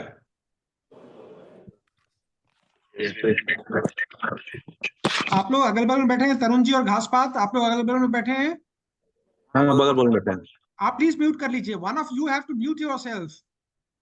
And second thing, I'd request all the startups asking question today, when these links were provided in advance, आप लोग should have, the least you could have done is put your questions, आप अपना questions advance में दे देते ताकि team तैयार होती, better prepared. आप suddenly everyone is asking question, so this is, आप लोग थोड़ा सा, आप लोग से रिक्वेस्ट है कि इस तरह के सेशन जो हैं, अभी रवि सर ने जो है सो स्पेशल टाइम दिया है, उनकी पूरी टीम जो है सो यहाँ पे आई है, तो हम लोग को थोड़ा सा ध्यान रखना चाहिए। हम लोग क्वेश्चंस, अगर लिंक पहले आता है तो आपको अपने क्वेश्चंस एडवांस में पूछना चाहिए, राइट? और एक समय please 1 person should ask 1 question. Raise कीजिए अपना हाथ और फिर एक एक करके पूछिए। अभी घासपात से पूछेंगे। Yes sir. Sir, being a new startup in the business venture sir, आप लोग को एक ऑफ करना पड़ेगा, कोई सिस्टम दोनों का इको हो रहा है। so being a new startup in the business venture sir, so what are the fundamentals things people like me to understand the jargon of the legal compliance है, जो कि हम लोग को बहुत how to acquire that kind of knowledge sir? Sir हम लोग को तो 25-30 साल लग गए नॉलेज एक्वायर करने में भाई साहब, अभी भी सीख ही रहे हैं। ठीक है, एनीवे तरुण जी, इसको मैं 3 पार्ट में बांटना चाहूंगा। एक पार्ट मैं देखूंगा, एक पार्ट प्रवेश जी देखेंगे और एक पार्ट मैं सोहम जी से रेस्पेक्ट करूंगा करने के लिए। इसको आप 3 पार्ट में बांट सकते हैं तरुण जी। एक तो हो गया बेसिक कॉन्ट्रेक्चुअल कंप्लायंसेस, जैसा मैंने बोला, आपका को फाउंडर है, आप उनके साथ एक अपना एग्रीमेंट रखिए, आपका एम्प्लॉय है, आप उनके साथ एग्रीमेंट रखिए। आपके जो वेंडर्स हैं आप उनके साथ एग्रीमेंट रखिए, जो आपके सप्लायर्स हैं उनके साथ एग्रीमेंट रखिए, ताकि कोई भी संबंध आपका जिसके साथ बन रहा हो, चाहे वो किसी का भी नेचर का भी हो, उसमें निश्चितता होनी चाहिए। और निश्चितता तभी हो सकती है जब वो कहीं पर लिखित हो, क्योंकि बोलचाल में, व्हाट्सएप में, यारी दोस्ती चीजें जो उसमें निश्चितता नहीं आती है, वो कहीं ना कहीं पे अनसर्टेनिटी बना रहेगा। एंड जब डिस्प्यूट होगा तो it will be like me versus you. आप बोलेगा नहीं ये एग्री हुआ था, वो बोलेगा नहीं ये एग्री हुआ था, तो कोई उसका कहीं कोई और छोर कहीं सबूत नहीं रहेगा। तो first thing that you do as a startup, I know it may be onerous on all of you, but start recording the understanding. Recording the understanding से मतलब ये नहीं कि स्टाम्प पेपर कर दिया, नोटरी के पास गया, ऐसा कोई आवश्यक नहीं है। आपने व्हाट्सएप पे भी लिखा हुआ है 4 पॉइंट, वो भी एक्सेप्टेबल है। आपने ईमेल करके लिखा है तो भी एक्सेप्टेबल है। आपने एसएमएस किया है तो भी एक्सेप्टेबल है। आजकल बहुत लोग वीडियो बना लेते हैं, वो भी एक्सेप्टेबल है। तो पहली चीज आपको एक ख्याल रखनी है कि आपको हर चीजों को रिकॉर्ड करना है, that is one part of it. Second part of it, आपको ये कोशिश करना है कि आप कंप्लाइंट रहिए, क्योंकि वो चाहे वो जीएसटी का हो, चाहे वो पैन हो, टैन हो, अकाउंटिंग हो, टीडीएस काटना हो, जीएसटी का सबमिशन करना हो, तो ये दूसरा चीज बहुत इंपॉर्टेंट करना है कि आपको कंप्लाइंट रहना है। तीसरा और सबसे इंपॉर्टेंट चीज ख्याल रखिए, ज्यादा ऑनलाइन ज्ञान मत लिया कीजिए। ये ऑनलाइन ज्ञान बहुत रिस्की होता है। हो सकता है कि आप लोग समझे कि वकील, सीए, ट्रेडमार्क एजेंट महंगे हो सकते हैं, लेकिन कम से कम वो ज्ञान आपको ऑथेंटिक मिल सकता है। आजकल इतने ज्यादा स्टार्टअप लोग हैं, इतने ऑनलाइन ज्ञान लेते हैं, कभी कभी हमें लगता है कि पता नहीं हमें हमारे पास ज्ञान की कमी हो गई है। तो ऑनलाइन ज्ञान मत रखा कीजिए। ये मेरा आपको ये सजेशन है। प्रवेश जी, आप अपने तरफ से तरुण जी को कुछ बताना चाहे कंप्लायंस में एज ए स्टार्टअप को क्या करना चाहिए, तो आप बता सकते हैं। Thank you sir, thank you so much sir. तो कंप्लायंस वाइज अगर if we talk about the compliance wise, first thing आपके मिनट्स जो होते हैं वो बहुत इंपॉर्टेंट डॉक्यूमेंट होते हैं। मिनट्स आपको प्रॉपरली मेंटेन करने चाहिए, चाहे वो बोर्ड मीटिंग के हो, चाहे वो शेयर होल्डर्स के हो, ताकि आगे कुछ भी प्रॉब्लम हो कंपनीज या अथॉरिटी के को हमें कुछ सबमिशन करना है तो हम मिनट्स को सबमिट कर सकें, और स्क्रूटनी भी हो तो हमारे पास ये डॉक्यूमेंट्स अवेलेबल होना चाहिए। सेकेंड इंपॉर्टेंट डॉक्यूमेंट्स जो होते हैं, कंपनीज एक्ट के अंदर डिफरेंट डिफरेंट रजिस्टर मेंटेन करने के लिए कहा गया है। For example contract and arrangement agreement, जहाँ पर रिलेटेड पार्टी ट्रांजेक्शन होते हैं, डायरेक्टर्स एंड मेंबर्स का रजिस्टर मेंटेन करने के लिए कहा गया है। तो ये रजिस्टर्स जो है वो प्रॉपरली मेंटेन होने चाहिए। थर्ड अगर बात करें तो शेयर सर्टिफिकेट्स जो होते हैं, जो भी शेयर होल्डर्स होते हैं, उन्हें प्रॉपरली जो लॉ के अकॉर्डिंग शेयर सर्टिफिकेट होना चाहिए, जो प्रिस्क्राइब्ड है कंपनीज एक्ट के अंदर, उसी फॉर्मेट में आपको शेयर होल्डर्स देने चाहिए, साथ में उसके स्टैम्प ड्यूटी वगैरह पे करके उन्हें हैंड ओवर करनी चाहिए टू द रिस्पेक्टिव पर्सन। सो ये बेसिक बेसिक डॉक्यूमेंट्स हैं जो आपको हमेशा अपडेटेड रखने चाहिए। बहुत सारे बार हम लोग देखते हैं कॉमन प्रॉब्लम्स जो हम देखते हैं, क्योंकि वो कंप्लायंसेस पे स्टार्टअप्स जो होते हैं वो कंप्लायंसेस पे स्पेंड नहीं करना चाहते, और later on they find out कि उन्हें जितना उनको पे कर देना चाहिए उससे ज्यादा वो गवर्नमेंट को पे करते हैं एज अ पेनल्टी। तो जैसे एनुअल बेसिस पे कंपनी को सभी डायरेक्टर्स को केवाईसी करना होता है। जो केवाईसी करना होता है गवर्नमेंट के लिए, वो फीस मिनिमम ₹0 होती है, कुछ भी पे नहीं करना होता है। बट उसका एक टाइमलाइन होता है कि 30 सितंबर तक आपको पे करना है। बट वो मिस कर जाते हैं और वो डायरेक्टर्स जो है वो डिस्क्वालीफाइड हो जाते हैं, और उसकी वजह से उन्हें फिर ₹5000 की पेनल्टी पे करनी हो। तो कुछ भी चीज अगर आपका मिस हो रहा है तो आपको ह्यूज पेनल्टी पे करनी पड़ती है। इंस्टेड ऑफ दिस आप कंसल्ट कर सकते हो अपने कंसल्टेंट से, आपके सीएस से, आपके लीगल टीम से, कि क्या कंप्लायंसेस जो एनुअल बेसिस पे आपको आप मेंटेन करो, या उसे रिटेनरशिप पे आपको उनको प्रोवाइड कर देना चाहिए कि जितने भी कंप्लायंसेस है अब आप ध्यान रखिए, आप ही बताइए कि क्या करना है complete. Thank you sir. Shubham ji, आप आईपी एंगल से कुछ बताना चाहेंगे इनको, क्या इनको बेसिक चीज ख्याल रखनी चाहिए? हाँ, बेसिक तो दो ही चीज है, क्योंकि ऑफ कोर्स इस पे स्पेसिफिक एडवाइस हम तभी दे पाएंगे जब हमें आपका नेचर ऑफ बिजनेस पता चलेगा। बट ट्रेड पर्सपेक्टिव से दो सबसे इंपॉर्टेंट चीज है फॉर स्टार्टअप्स। सबसे पहला तो जितना जल्दी हो सके अपने मार्क को ट्रेडमार्क करवाइए। तो आप जैसे ही अपने नाम को फाइनलाइज करते हैं, आप सोचते हैं कि ये मेरा ब्रांड नेम होना चाहिए, पहले तो उसका सर्च करवा लीजिए। बिना सर्च करवाए आप अपना ट्रेड में अपने ब्रांड नेम को फाइनलाइज मत कीजिए। दूसरा, जितना जल्दी हो सके ट्रेडमार्क एप्लीकेशन फाइल कर लीजिए और उसको रजिस्टर करवा लीजिए। तीसरा चीज जो सबसे ज्यादा इग्नोर्ड है, कि लोग को लगता है कि चलो ट्रेडमार्क एप्लीकेशन फाइल कर लिया, इसके बाद तो हो गया हमारा और इसके बाद कुछ नहीं है। बहुत इंपॉर्टेंट है कि आप नजर रखें कि कौन मार्केट में आपके मार्क को इन्फ्रिंज कर रहा है। तो रेगुलर चेक्स, ये ऑब्वियसली अटॉर्नीज आपको बेटर एडवाइस कर पाएंगे, बट हम ये करते हैं कि हम चेक करते हैं आपके बिहाफ में कि कोई मार्केट में ऐसा कोई ना हो जो आपके मार्क को कॉपी करने का कोशिश कर रहा हो, या कोई सिमिलर मार्क थोड़ा सा कुछ चेंज करके ला रहा हो मार्क में, जिससे आपका रेपुटेशन और गुडविल कॉम्प्रोमाइज हो सकता है। तो ये 3 चीज सबसे ज्यादा ध्यान रखने की जरूरत है। Thank you, ma'am. Thank you so much. हाँ, घासपात जैसे क्या, नेक्स्ट मिस्टर घासपात। हाँ साहब। हम या लोग हेलो, अपनी भाषा गुड में आफ्टरनून सर। घासपात बोलते हैं या घासपात बोलते हैं?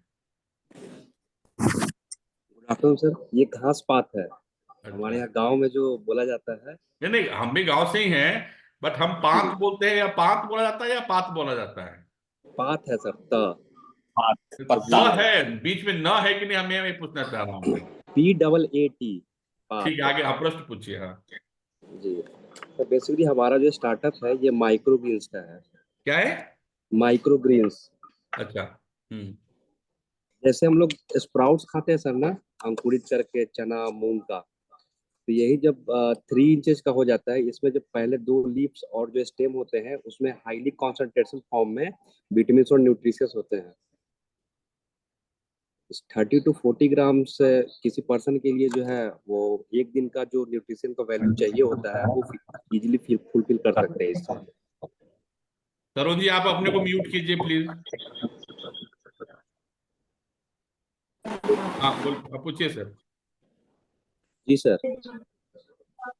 पूछिए। मैं थोड़ा दिखाना चाहता हूँ इस तरीके से, ये जो हम लोग खाते हैं चना मूंग, इसी तरीके से मूली का मेथी का पत्ता रहता है।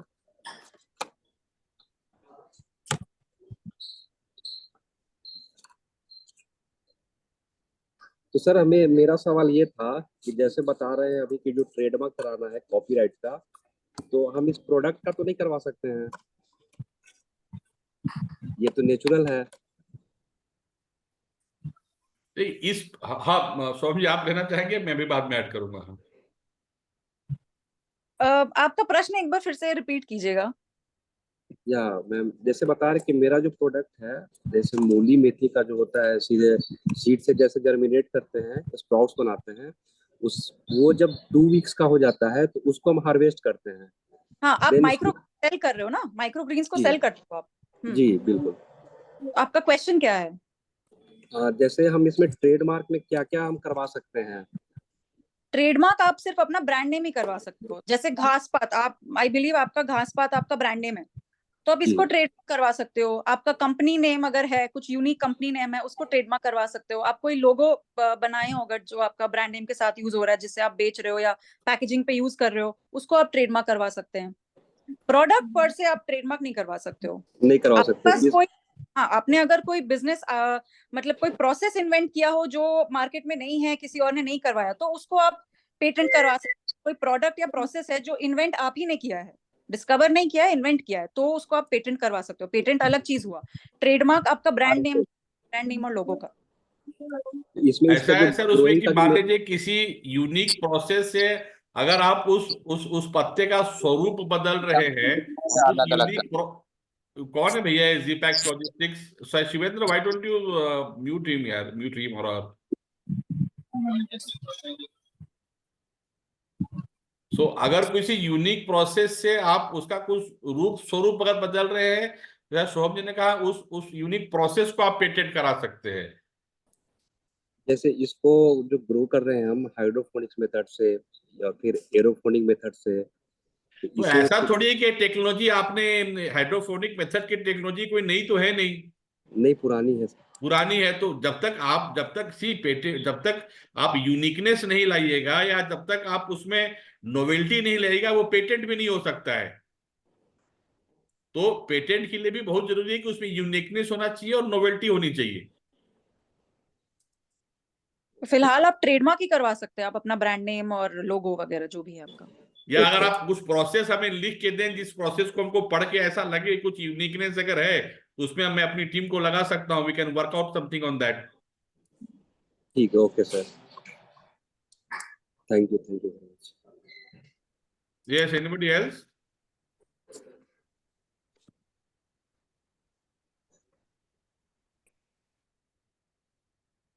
कि देखिए जैसे मैंने पहले बोला था, ये जब तक आप नहीं पूछेंगे हम नहीं बोलेंगे, तो अगर आप चुप रहेंगे तो हम भी चुप रहेंगे। तो ये अब आपको सर डिसाइड करना है। हाँ बोलिए पिंटू जी।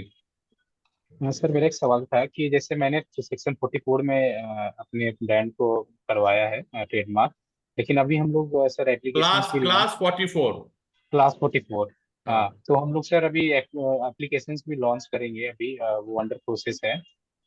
सो एग्रो किसान का, तो उसके लिए सर अलग से सेक्शन क्लास 42 में करवाना होगा। सर आप यहाँ पे थोड़ा सा कंफ्यूज हो रहे हैं। आपको मैं फिर से बता दूं कि जो आपका ऐप जो होगा ना, your app can not be a matter of trademark.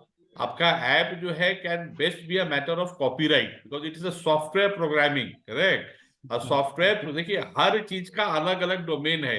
यही तो सबसे बड़ा दुर्भाग्य कॉपीराइट का इस दुनिया में, कि कॉपीराइट एक सौतेले बच्चे की तरह ट्रीट किया जाता है। कोई कॉपीराइट का इंपॉर्टेंस ही नहीं समझता है। सब लोग सोचते हैं कि trademark trademark trademark. Trademark is not start and end of the IP in this country Pintu. See app जो है या जो आपका कंटेंट होता है, जो आप जो ब्लॉग लिखते हैं, ये जो आता है, जो आपका एडवर्टीजमेंट जो है, see advertisement is also a matter of copyright. तो आपका app is a matter of copyright, is not matter of a trademark. So you might have registered your trademark under 42 or 44, but still for the app you'll have to go and register a copyright, the software program, if there is something uniqueness in that. Okay sir, okay okay. Please understand, copyright is a very important piece of legislation. Please उस पे राजीव जी, if you feel I can have a detailed session on copyright, because I think the biggest misnomer which all are enjoying right now is कि copyright कुछ है ही नहीं, copyright कुछ होता ही नहीं है, सॉफ्टवेयर भी पेटेंट होता है, ऐप भी पेटेंट होता है। ऐसा नहीं है इंडिया में। Copyright is a very important piece of legislation. आप प्लीज उसको ध्यान से समझिए, और it's a better protection than trademark law. Okay sir, okay.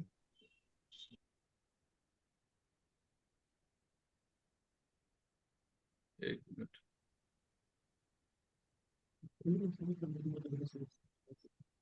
या एनी अदर क्वेश्चंस? तो एक जनरल क्वेश्चन है रवि सर मेरा। एज ए हाँ बोलिए स्टार्टअप सर वी जी। Try to follow all of the compliances, be it accounts या फिर कंपनी के जितने भी कंप्लायंसेस होते हैं सारे हम लोग फॉलो करने के ट्राई करते हैं। But having a dedicated CS या सीए जो कि स्पेसिफिकली हमारे लिए काम करे, हमारे बजट से बाहर होता है। यस हाँ Bhaskar ji, go ahead. Yes.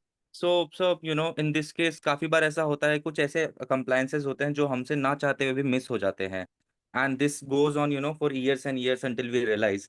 So in this case how bad things can go legally, क्या हमारी कंपनी See, सस्पेंड हो there, सकती है? I'll take your questions in two parts. One part I'll handle, request other part Pravesh ji to handle. See, so far as CA and CS are concerned, and so far as your routine compliances are concerned, Mr. Mishra, it doesn't come very expensive that way. We also have a team and we undertake compliances for a lot of companies at a very affordable rate, very, very affordable rate that way. I think it would not cost a one-person lunch at a five-star also, to be honest with you. That's the monthly retainer that we charge for a secretarial compliance. And equal sum for accounting compliance. How bad it can go, Parvesh ji, can you clarify on that if a company becomes non-compliant, then what are the repercussions? So, few examples, I guess I have given in my earlier comments. If you fail to file certain forms, आपकी company strike off भी हो सकती है। Company को revival करने के लिए आपको लाखों रुपए खर्चे करने पड़ सकते हैं। आप नॉन कंप्लायंस के कॉस्ट ज़्यादा हैं। इन शॉर्ट अगर एक लाइन में कहना चाहूँ तो नॉन कंप्लायंस के कॉस्ट ज़्यादा है कंपेयर टू कंप्लायंस करने के कॉस्ट से। I got your point, Pravesh ji. Thank you. Sorry? I Yeah. got your point, Pravesh ji. Yes.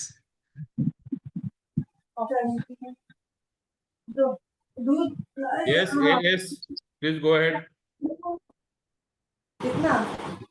Yeah, Z-Packs कौन है? Why they are not muting me? Shweta, just mute them, na? Or anybody at CIMP or BR? Their cost. Yes, आप S जो भी S है आप सवाल पूछ सकते हैं। आपने हैंड रेस किया है। Hi, this is Abhishek. Yes, Mr. Sinha, go ahead. How are you? Yes, I'm fine. I have one question related to the earlier question. You know, the problem that I face with my startups. Problem ये है कि जब compliance का बात आता है तो एक चेकलिस्ट जैसा कोई भी चीज हमारे पास नहीं है, be it legal side, be it CS, be it CA. Now I been running businesses for several years, आपको पता है. आज भी मेरा स्ट्रगल एक ही है कि जब हम अपने सीएस साहब को बिठाते हैं, सीए साहब को बिठाते हैं, साथ में बोलते हैं मुझे एक एनुअल चेकलिस्ट दे दो, से एक okay in your these company ये 10 चीजें हैं, आपको इस डेट तक कंप्लाई करना है. I have not been able to get it from anywhere, और ये भी नेट पे भी ढूंढ लिया, कहीं मिला नहीं. Is there a way to get a solution where we can have a checklist which says legal compliances, this is this by this date, CA auditor's requirement, this is this by this date, and CS company secretarial, this is this by this date per year based on your turnovers and all. But I do get a lot of mails from everybody. हर महीने बहुत सारे mail आते हैं जो बोलते हैं नया notification ये है, नया रेगुलेशन ये है, पर हमको पता ही नहीं है कि हमको उनमें से कौन सा कंप्लायंस फॉलो करना है. तो ऐसा कुछ हो सकता है क्या? इज माय अभिषेक जी, आप पुणे शहर में रहते हैं और यहाँ पे एक फर्म है जिसका नाम है स्टार्टअप लीगल, शायद आप जानते होंगे. तो no, but on a serious note, what we have done, Abhishek sir, is we help for Privesh. We have made a kind of a compliance calendar for all our clients. As I told you, the monthly retainer fee that we charge is a 1 person lunch at a less than a 1 person lunch at a 5-star. Correct. So we'll share that. Pravesh sir, just we'll share that compliance checklist with you, and we'll have a detailed call also if you want. There is no difficulty. और हम लोग ये बहुत लोग के लिए ऐसा ये काम कर रहे हैं अभिषेक भाई, और आप तो बहुत पुराने मित्र हैं. It will be very pleasure to translate this friendly relationship into a professional relationship. तो मैं जरूर करना चाहूंगा. Sir, we'll definitely do that. But mere question कीजिए, Pravesh, just 30 more seconds, before we start, before I kind of transfer it to you to speak. Is that जितने भी यहाँ questions में कुछ थोड़ा late हो गया join करने में, but ये जो compliance calendar है, if they could be in a domain where people can connect and see it, it'll help us easily to reach you and do a lot more work. Yeah. एक close group में share किया जाए, because I understand this is also a competitive thing when it comes to professional world. So Rajiv ji, it's a very good suggestion with Abhishek sir has given. Go ahead. Rajiv ji, are you here? Yes, sir, I can hear you. Abhishek Sinha is a very good old friend of mine, and it's a very good suggestion that he has given. I think you should take it up as an incubator. He's basically suggesting that we should create a closed group of, some kind of a compliance, repeated follow-ups, or some kind of compliance reminders, so that, all of them can become a compliant company. And Abhishek ji himself is a very, avid tech savvy. I believe you should connect with him, or I will ask Abhishek sir to connect with you, and we can do that for the benefit of all our startups actually. Yes, Yeah, it's a great idea. So we'll definitely do that. Pravesh sir, go ahead, sir. Yeah, I was just sharing that the way we handle the compliances of our clients, like we enter into a retainership agreement with the clients wherein we take a responsibility of all the compliances. So वहां से ही हम लोग analyse करते हैं company के ऊपर कौन से प्रोविजंस एप्लीकेबल है. एज यू सेड मिस्टर अभिषेक कि हमारे पास काफी नोटिफिकेशंस आते हैं कि ये लॉ आ गया है या ये प्रोविजंस एप्लीकेबल हो गए हैं, बट क्या आपकी कंपनीज के ऊपर एप्लीकेबल है. तो we take care of those kind of activity wherein we analyze basis your structure, basis your shareholding pattern and the financial position of your company, and we advise to the company ki now this is applicable to you, you have to provide the data by this date so that we can complete the compliances. So this is the way we are taking care of the compliances of the companies. Pravesh, you've answered it well. मेरा concern क्या होता है, मैं आपको share करता हूँ. Let's take a very basic compliance as GST tax compliances every month. ठीक है, उसके फिक्स शेड्यूल है. TDS फिक्स शेड्यूल है. ठीक है, हम सबको मालूम है शेड्यूल, बट हम कोई ट्रांजैक्शन ऐसा कर जाते हैं जहाँ कोई गलती है. जो मुझे जब ये कंप्लायंस का बात आता है तो ज्यादातर खबर 3 महीने बाद पता चलता है कि यार वो कंप्लायंस आपका छूट गया था. Because why? Or sometimes what happens is somebody comes back and says, I want the data now. We are not ready. We may not have that data immediately available because startups हैं, हम disorganized हैं, हमारे पास problem है resources की. तो मेरा क्या suggestion है कि अगर आप ये पहले से structure कर दे कि ये compliances सब company को चाहिए होंगी, specific applicable to specific company, yes, based on the agreement that they have with you, you identify. तो ये कर देंगे तो हमारे लिए बहुत आसान हो जाएगा. दूसरा मैं टैक्स कंप्लायंस का आपको बोलता हूँ. अगर हमको टैक्स कंप्लायंस करना है, मुझे सडनली ऐसे हम सब परफेक्ट तो है नहीं बिजनेस में. आप अचानक कोई बोलता है एक कॉस्ट है यहाँ पे आपका दिख रहा है, अगर आप ऐसे कर ले तो ठीक हो जाएगा. You ask me at the end of the year, why not on a monthly basis to make those changes? So then what happens is I align myself to pay off my taxes well at the end of the year rather than trying to do this adjustment at the end of the year. तो ऐसी छोटी छोटी चीजें I'll share more detail with you, but idea क्या था कि आप जो बोल रहे हैं, आपने जो आंसर किया वो बिल्कुल परफेक्ट है. इसको ठीक से स्ट्रक्चर शेप करके क्लोज ग्रुप में डाल दिया जाए तो it'll be a great help to all of us, especially the start. Abhishek bhai, I'll share the credentials of Rajiv ji with you. Let us, try to create a forum for the benefit of all our startups based in Bihar. It's an excellent session that we are. Ji.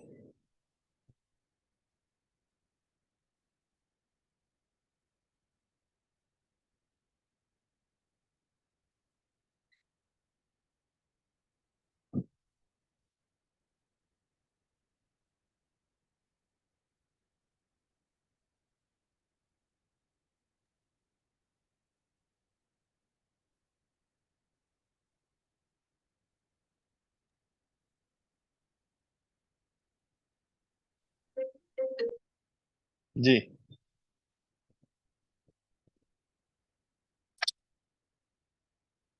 What I suggest is that we can work upon together to create a forum for benefit of all. Yes, sure, we'll do that. जी. Thank you. Yeah. Anything else? Any other questions?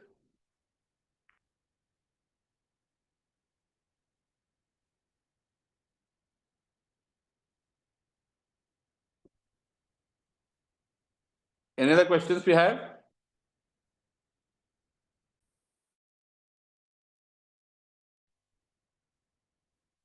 Any startups जिनको question पूछना है?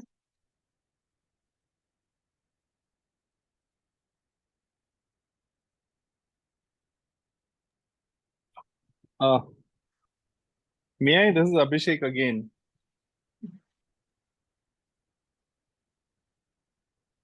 Hello, am I audible? Yes, Abhishek. Yes, sir. Go ahead. मेरा एक specific question है deep tech companies के बारे में. I understand आजकल deep tech is becoming a very big focus for government of India. Now किसी को अगर डीप टेक कंपनी रजिस्टर कराना है, I am trying to get one done for myself, जहाँ मैंने डिफेंस और इन सब से रिलेटेड कुछ चीजें के बारे में डाला है, and I'm struggling to get that company registered because ROC has a lot of questions on it. So is that a serious problem is my question. This is like, I do not know if this is the right forum to ask this question or not, but मैंने कहा पूछ लेता हूँ, मुझे ऐसा लगा. मैं अपने लिमिटेड नॉलेज से, I think Pravesh ji will better address this question, but मैं अपने लिमिटेड नॉलेज से इतना आपको जरूर बता सकता हूँ कि so far as registration of any entity as a company is concerned, that should not be a problem. Further eligibility or further qualification or categorization may become a problem, but that may be handled by a different department. Like suppose we register a company and then I have to make it a FPO, then I have to go and to certain department, or if I have to do in drone, then I have to go and apply for certain licenses. Registration per se, subject to correction, what Pravesh may do, I don't think registration should be a problem. Yes, Pravesh, you can address it. Yes, Ravi ji, you are correct. सिर्फ जो challenges आता है name reservation में आता है कई बार, या फिर कंपनी जब हम इनकॉर्पोरेट करते हैं तो there are certain words which we use in the object clause which is required some declaration that you will comply with the provision at the later stage when you commence the business. So registration point of view से there is no challenge for deep tech companies और any kind of company. In fact if you wanted to incorporate a company for the investment purpose also, you can incorporate without getting RBI approval. Right, so that is possible. Registration में कुछ issue नहीं होता. Like many times we create a fund house, we register a company and then we go and take the permission of SEBI and all that. So further categorization and further eligibility and further qualifications are a different thing. But at the threshold of registration, until as he says there are some words in the object clause and all, then I don't think that should be a problem. तो And मेरा there समझ is a detailed deep tech policy that Government of India has launched, I think 4-5 months back. I will share that with you also. जी, मैं I think I have a copy of that, but it will be nice अगर आप share करें। तो मेरे जो समझ में आया वो ये बात है कि हम कोई भी एक कंपनी रजिस्टर करा सकते हैं, प्रोवाइडेड जो आरओसी की नेम कंप्लायंस रेगुलेशंस है उसको फॉलो करता हो। उसके बाद जब ऑपरेशनल मैटर आता है, तब जो दूसरी कंप्लायंसेस है, चाहे वो आरबीआई हो, चाहे सेबी हो, चाहे डिफेंस मिनिस्ट्री हो, चाहे जो हो, वो आपको सेकेंड फेज में करना है। सो registration of a company with saying an objective कि मेरा डिफेंस टेक्नोलॉजी में कोई रिसर्च एंड डेवलपमेंट मुझे क्रिएट करना है, या डिफेंस एंड रिसर्च के लिए कोई टेक्नोलॉजी डेवलप करना है, वहां कोई दिक्कत नहीं आना चाहिए उस ऑब्जेक्ट में। लेकिन उस ऑब्जेक्ट को बनने के बाद जब हम ऑपरेशनली उसको एग्जीक्यूट करते हैं, तो उसकी जो भी रेगुलेटरी नीड्स है वो फुलफिल करने की जरूरत है। ये मेरा समझ है। Am I correct in my understanding? Correct. Correct. जी। अभी तीसरा एक और क्वेश्चन है related which is to do with multi level marketing. I tell you why. I have a property broking company under a name. Now what happened was we were running this company, तो कुछ regulatory compliances हैं जिसके अंतर्गत हम किसी को benefit नहीं extend कर सकते हैं till they are RERA qualified. For example, Ravi ji हैं, he recommends a name कि प्रवेश को एक घर चाहिए and Abhishek you help him do it, and I feel that there should be a incentive given to you for this. But but the problem is कि आप RERA compliant नहीं है या आप रेरा आप qualified नहीं है, तो हम ये incentive आपको नहीं दे सकते हैं। तो उसको I have to convert it into a model जहां मुझे सेल्स करना है। तो मैं सोच रहा था उसको हम कोई binary shape of multi level marketing में करें। स्टार्टअप्स में is that permitted? Because I know several years ago multi level marketing was a no no in this country, और हमारे कंपनी के स्टार्टअप के ऑब्जेक्टिव में कहीं भी मल्टी लेवल मार्केटिंग नहीं लिखा हुआ है, बट सेल्स स्ट्रक्चर हमको वैसे ही रखना है। Is that acceptable? जी, आपके क्वेश्चंस का 2-3 पार्ट है sir. Again I will go back to the same thing. See, you undertaking any activity is absolutely your right in terms of the law of the land. ठीक है? Yes Whether that activity qualifies as startup now is again a different. It's at a second level. For correct. that, when you apply to Startup India or to any respective state government, and then when you explain your activity, then they may qualify, they may disqualify you as a startup. तो understood, clear. आपका any activity undertake करना has nothing to do with you being qualified और disqualified as a startup. That is point number 1। Okay point number 2 is, जब हम memorandum बनाते हैं तो एक प्राइमरी ऑब्जेक्ट बनाते हैं, फिर इंसिडेंटल बनाते हैं, फिर रेसिड्यूअरी बनाते हैं। तो अगर प्राइमरी ऑब्जेक्ट में अगर मान लीजिए आपका मल्टी लेवल मार्केटिंग नहीं है, बट कुछ इंसिडेंटल से अगर कवर किए हुए हैं, then also you can do MLM. Suppose marketing है, सेल्स है, ये लिखा हुआ है, उसी multi level marketing is also a kind of sales and marketing only. तो ये कोई आवश्यक नहीं है। जैसे हम एजुकेशन मान लीजिए बनाते हैं, तो हम एजुकेशन लिखते हैं, हायर एजुकेशन लिखते हैं, प्रॉब्लली हो सकता है यूनिवर्सिटी नहीं लिखते हैं। तो ऐसा नहीं कि हम यूनिवर्सिटी नहीं लिख सकते हैं। तो इंसिडेंटल्स, any law or any interpretation allows that if a particular word has been used, जैसे हम मान लीजिए किसी को use, then everything which is incidental or allied to it is included within that principal word. This is the interpretation. Pravesh sir, if you want to add, you can add something to this. Additionally हर industry के कुछ code of conducts होते हैं। For example, we talk about the advocates, we talk about the CS और the CA, we have a code of conduct for which is prescribed by our institutes, right? So which says we cannot advertise in the market, we cannot go for publication, we cannot say anything like for the purpose of marketing. So वो code of conduct तो आपके industry के हैं, वो आपको comply करने हैं। But इसका मतलब ये नहीं है कि मुझे किसी भी चीज के लिए रोक दिया जाएगा कि I can not incorporate a company and do, there is of course way out to do that. नहीं, this got answered. My question was, मेरी प्रॉपर्टी बिजनेस है, ठीक है, वो जो आपने बोला वो सब फॉलो हो गया, तो कंप्लायंसेस फॉलो हो गया। अब इशू है कि क्या मैं एमएलएम कर सकता हूँ उसमें? तो रवि जी का जो मुझे समझ में आया वो ये है कि legally we are free to do that because this is an incidental fact और it's ancillary to my basic services where I am doing sales and services by default. तो उसमें मैं कोई एक मॉडल फॉलो कर सकता हूँ, इसलिए दिक्कत नहीं आना चाहिए। तो आपका भी ओपिनियन यही कैरी करता है क्या? हाँ जी, ओपिनियन ठीक है, लेकिन उसके लिए आपके particular industry like you are saying about the real estate, तो वो इंडस्ट्री में अगर कुछ कोड ऑफ कंडक्ट है तो वो भी फॉलो करने होंगे. Code of अगर that conduct is अलाउड्स, Maharera, where it does not say what to do in terms of sales and all. then you can They do don't that. have a say. जी. और एक Then जी जी हाँ sir बोलिए. नहीं, so this clarifies all my point quite clearly. So I think this is a good idea to start somewhere here, and मतलब I can commit you 5-7 in fact companies Abhishek right I around. Tell you the. CIMP, I think you joined late. When last time I was in vacation at my village, then हम लोगों ने वहाँ पे legal and IPR cell खोला है, where we have taken the job to create legal awareness among all the startups in Bihar. और ऐसा ये सेशन हम लोग हर महीने लेंगे अपने स्टार्टअप्स के लिए. Way it will be a free pro bono session, जिसको जितना मर्जी जो पूछना वो पूछे, and we are here to answer them and clarify them. ठीक है. Now startup में I have another quick question, which is this is my last question. मेरी कंपनी बनाया मैंने, लेट्स से रेस्टोरेंट बिजनेस में है, और उसमें कुछ एम्प्लॉयज मेरे साथ शुरू हुए काम करना. Based on the performance at the end of a year or so, I gave them some shares in the company, or I intend to, or I wish to give them shares because they perform well and I believe कि उनको आगे बढ़ना चाहिए मेरे साथ. Uh, how do we structure that? Is there a way to structure an agreement इसमें कि कल को वो अभिषेक जी छोड़ के 15 चले मिनट का जाए पूरा तो? डिस्कशन हुआ. एक्चुअली आप लेट ज्वाइन किए थे.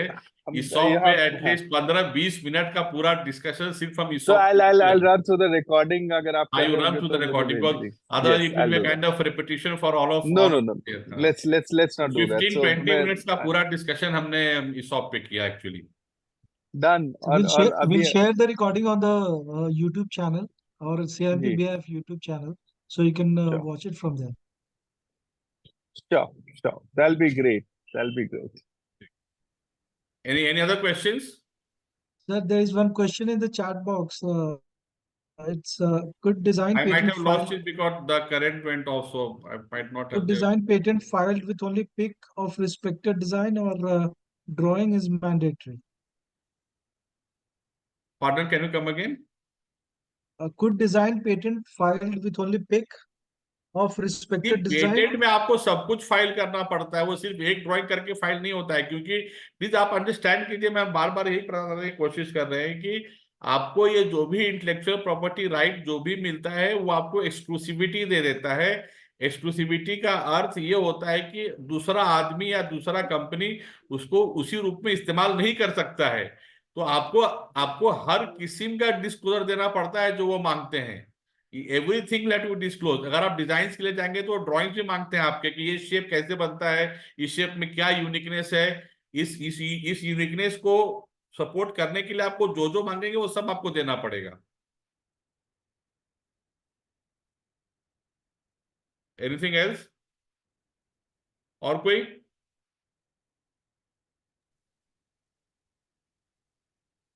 I guess we don't have any further questions, sir.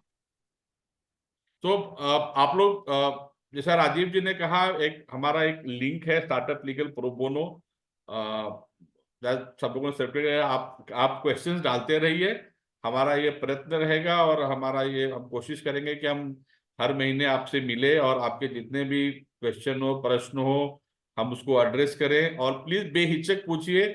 ये लीगल सेल है CIMP का, स्टार्टअप लीगल के साथ हमने इसको स्टार्ट किया है और इसमें हम चाहेंगे कि आपको जिस तरीके से जितना मदद हो सके हम जरूर करें.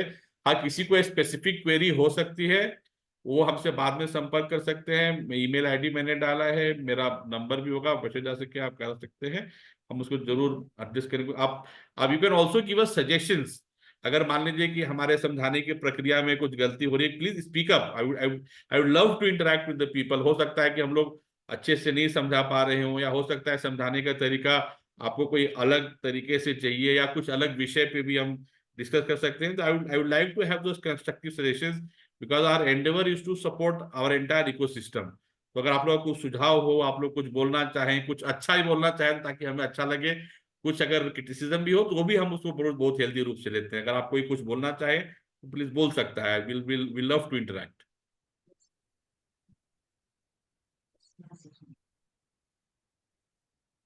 अरे कोई अच्छा ही बोल दो भाई, कम से कम. हम लोग को ऐसे ही गाइड करते रहिए सर। एक प्लीज सजेशन आप लोग दे सकते हैं, ठीक है, अभी नहीं दे सकते, तो आई नो हम लोग बाय नेचर थोड़े से शर्मीले होते हैं, we are shy to start with, I know this geography is very quite shy that way, but अगर कोई सजेशन हो तो आप लोग दे सकते हैं, and we love to amend in our suggestions. अगर आप लोग को लगता है किसी अलग तरीके से समझाना चाहिए तो हम वो भी कोशिश करेंगे, अगर हमें समझाने में कहीं कुछ कमी है तो आप वो भी बताइए, हम खुद को इम्प्रूव करने की भी कोशिश करेंगे।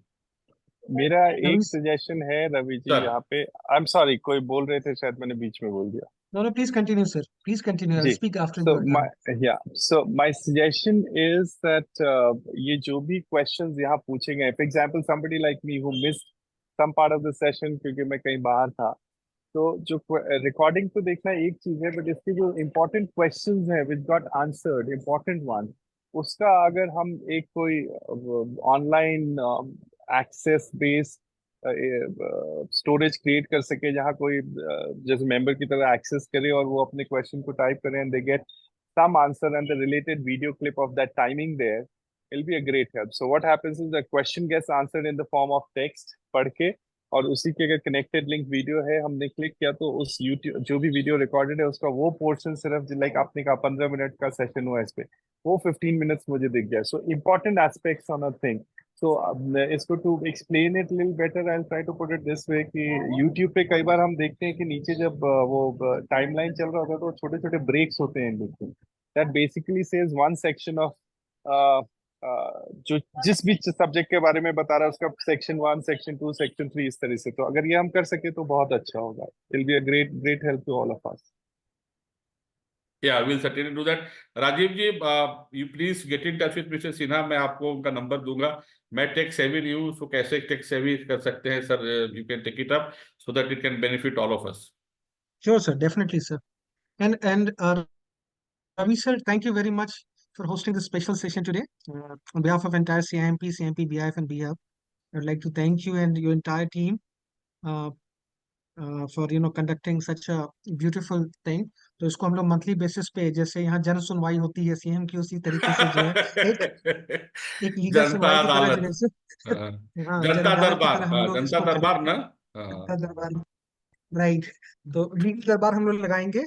And I request all the startups if you could, I mean, put your questions well in advance so that उसको हम और अच्छे तरीके बट से आई और मस्ट बढ़िया तरीके अप्रिशिएट से। राजीव जी, क्वेश्चंस के क्वालिटी, भले 3-4 लोगों ने पूछा, विक्रांत जी ने पूछा, भास्कर जी ने पूछा, पिंटू जी ने पूछा, पवन जी ने पूछा, अर्पित ने पूछा, बट क्वेश्चंस की क्वालिटी बहुत अच्छी थी, तो really very good questions, wonderful. And that is why तो आई हमने always say that you either prefix or suffix the word Bihar with anything, it means quality. So once again thank you very much, thanks to all these startups। और हम लोग next date जल्दी ही announce करेंगे next month के लिए। और आप लोग जितने भी स्टार्टअप्स का जो भी लीगल क्वेश्चंस, आईपीआर से रिलेटेड, ट्रेडमार्क से रिलेटेड, वो आप जो है सो आप क्वेश्चन जरूर पूछें ताकि उसको एडवांस में हम लोग तैयार कर सकें। So with that would like to conclude this session for the day. Thank you very much everyone. मैंने ईमेल आईडी लिख दिया चैट बॉक्स में, आप इसको कॉपी कर लें, किसी को भी प्रश्न हो तो आप इस पे ईमेल कर सकते हैं। Right. Thank you Thank you Rajiv ji, for thank the you lovely everybody, thank you session. everybody।